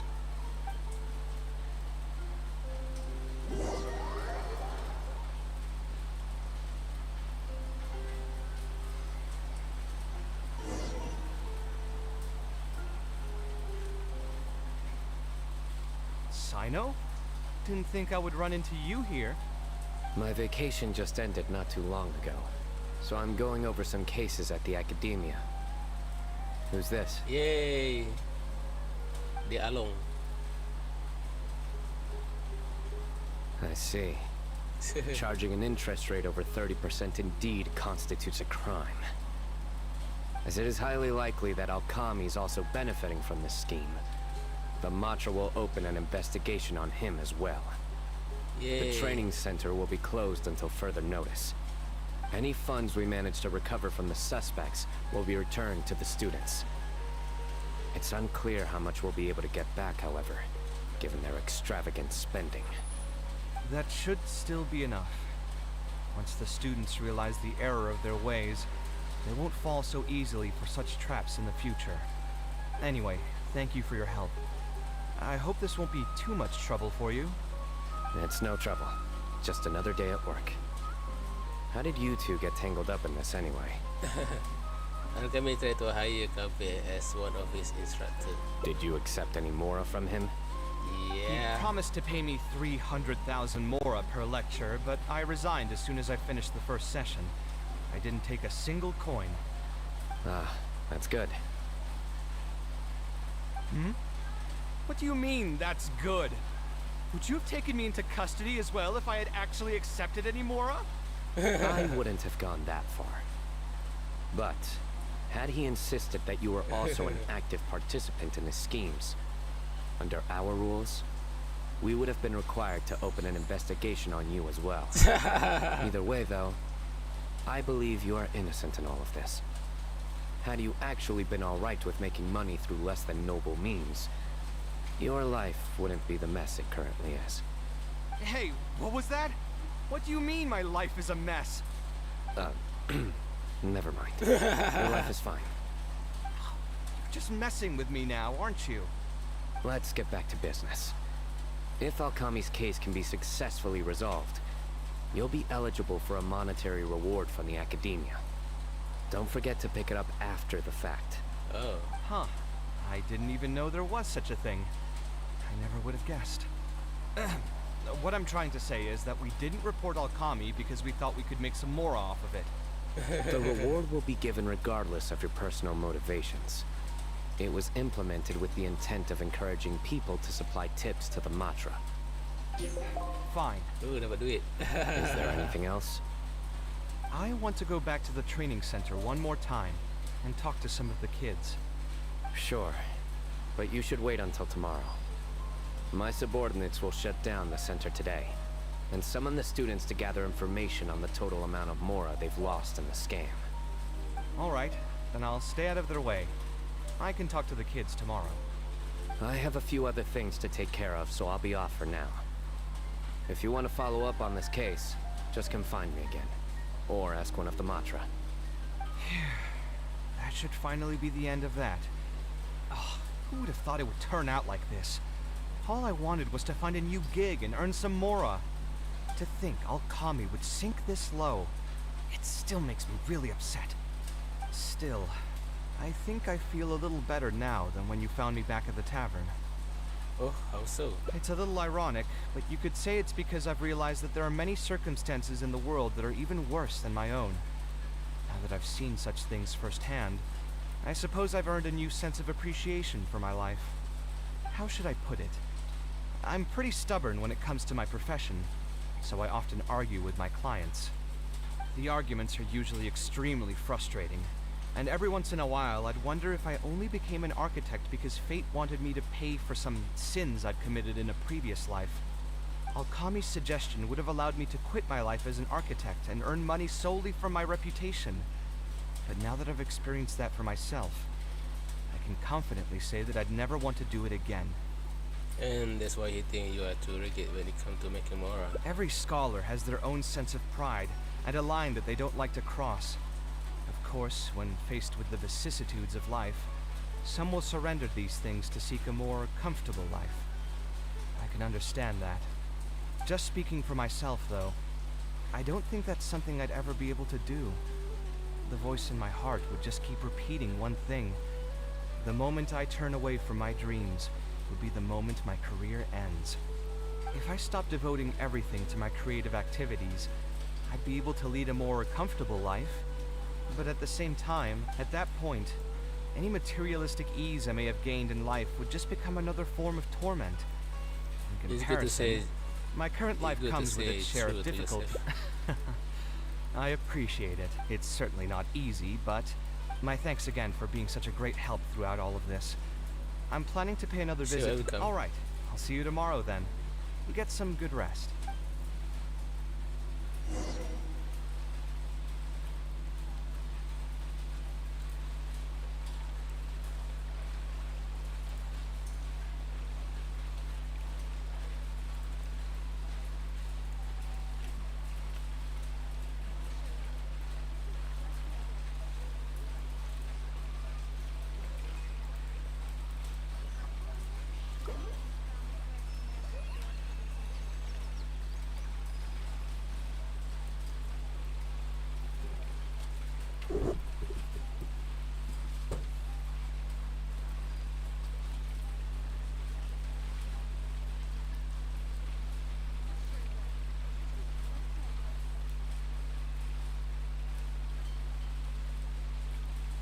If you're not sure what to do next, how about I take you on a walk?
Something on your mind again? Let's work through it together. Two heads are better than one.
What they say is true. You have to see the world for yourself to appreciate how beautiful it is.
If you're not sure what to do next, how about I take you on a walk?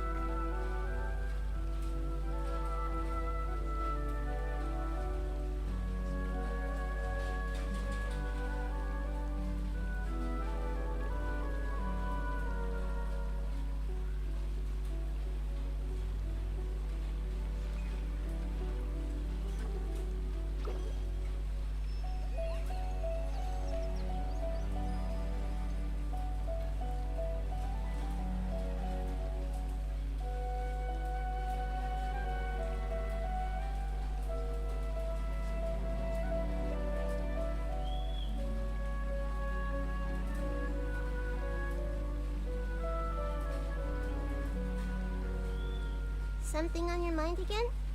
Let's work through it together. 2 heads are better than 1.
sudah buat apa kan?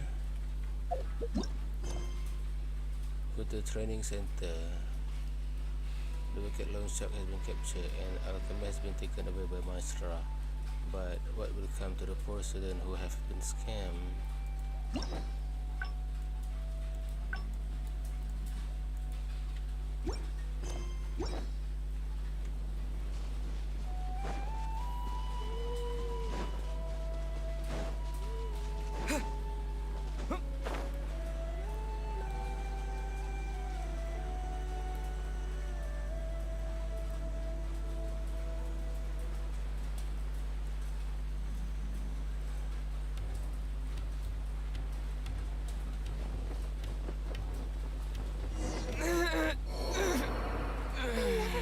Mr. Alcani was a scammer. The training center has been shut down, and the Madra have promised to return some of our tuition.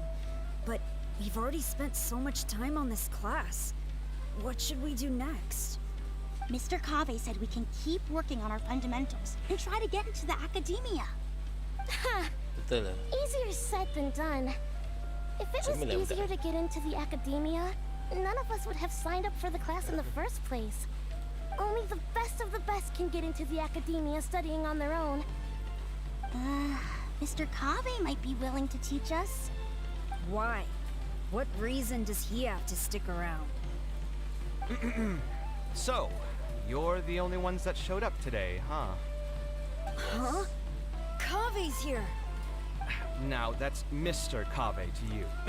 I'm here as your instructor, so let's keep things a little more proper. I'll keep instructing you for a while longer. You can pass on the message to the other students. As long as someone wants to come, they can join the class. Oh, also, I'm usually pretty busy, so I'll only be able to teach architecture fundamentals on my days off. Another disclaimer, I can't promise that you'll all be able to understand everything I'm going to teach. Architecture is not an easy profession. Aesthetics aside, even the basics of safe design can already be a handful for most people. If you want to design safe buildings, you'll have to go through a systematic study of structural engineering. And just as a heads up, all of this will be a huge step up from the superficial stuff you were learning before. It'll take both talent and perseverance to get through the course. I don't want to hear anyone say that I didn't warn you. We'll try our best. Wow. Seems some of you are really serious about this after all. All right, everyone, pack your stuff up. No need to prepare much for today's class. We're going to go on a quick field trip. You'll know once we get there. Come on, let's get going. We'll be off once everyone's grabbed their pencils and sketch pads.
This lighthouse has been around for a long time, and I handled its renovations when I first graduated from the academia.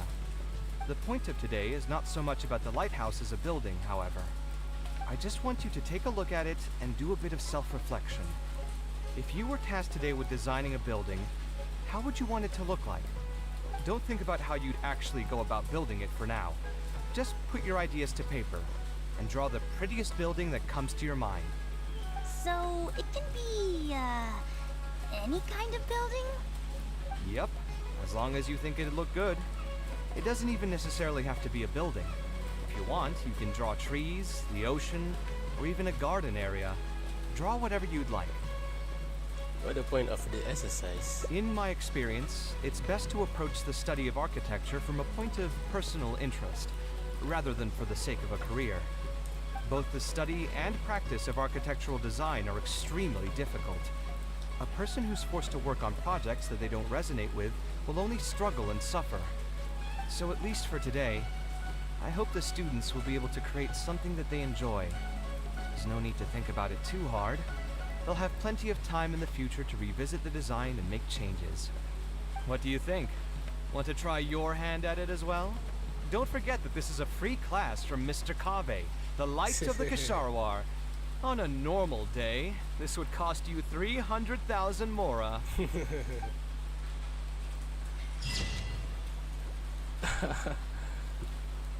Travel look is party pot. Your ideal building is also your ideal building is also your safe haven.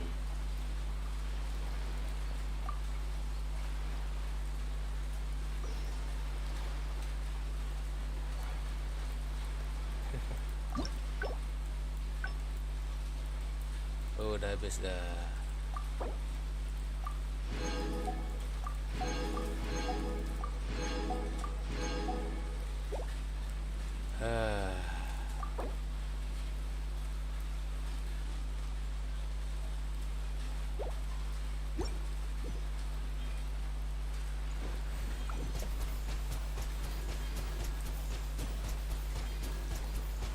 Water jet.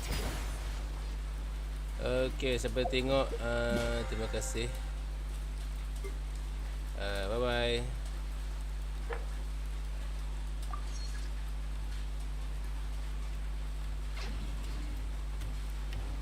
Bye bye guys. Nanti aku letak video aku live. Aku gacha Gventi. Bye bye.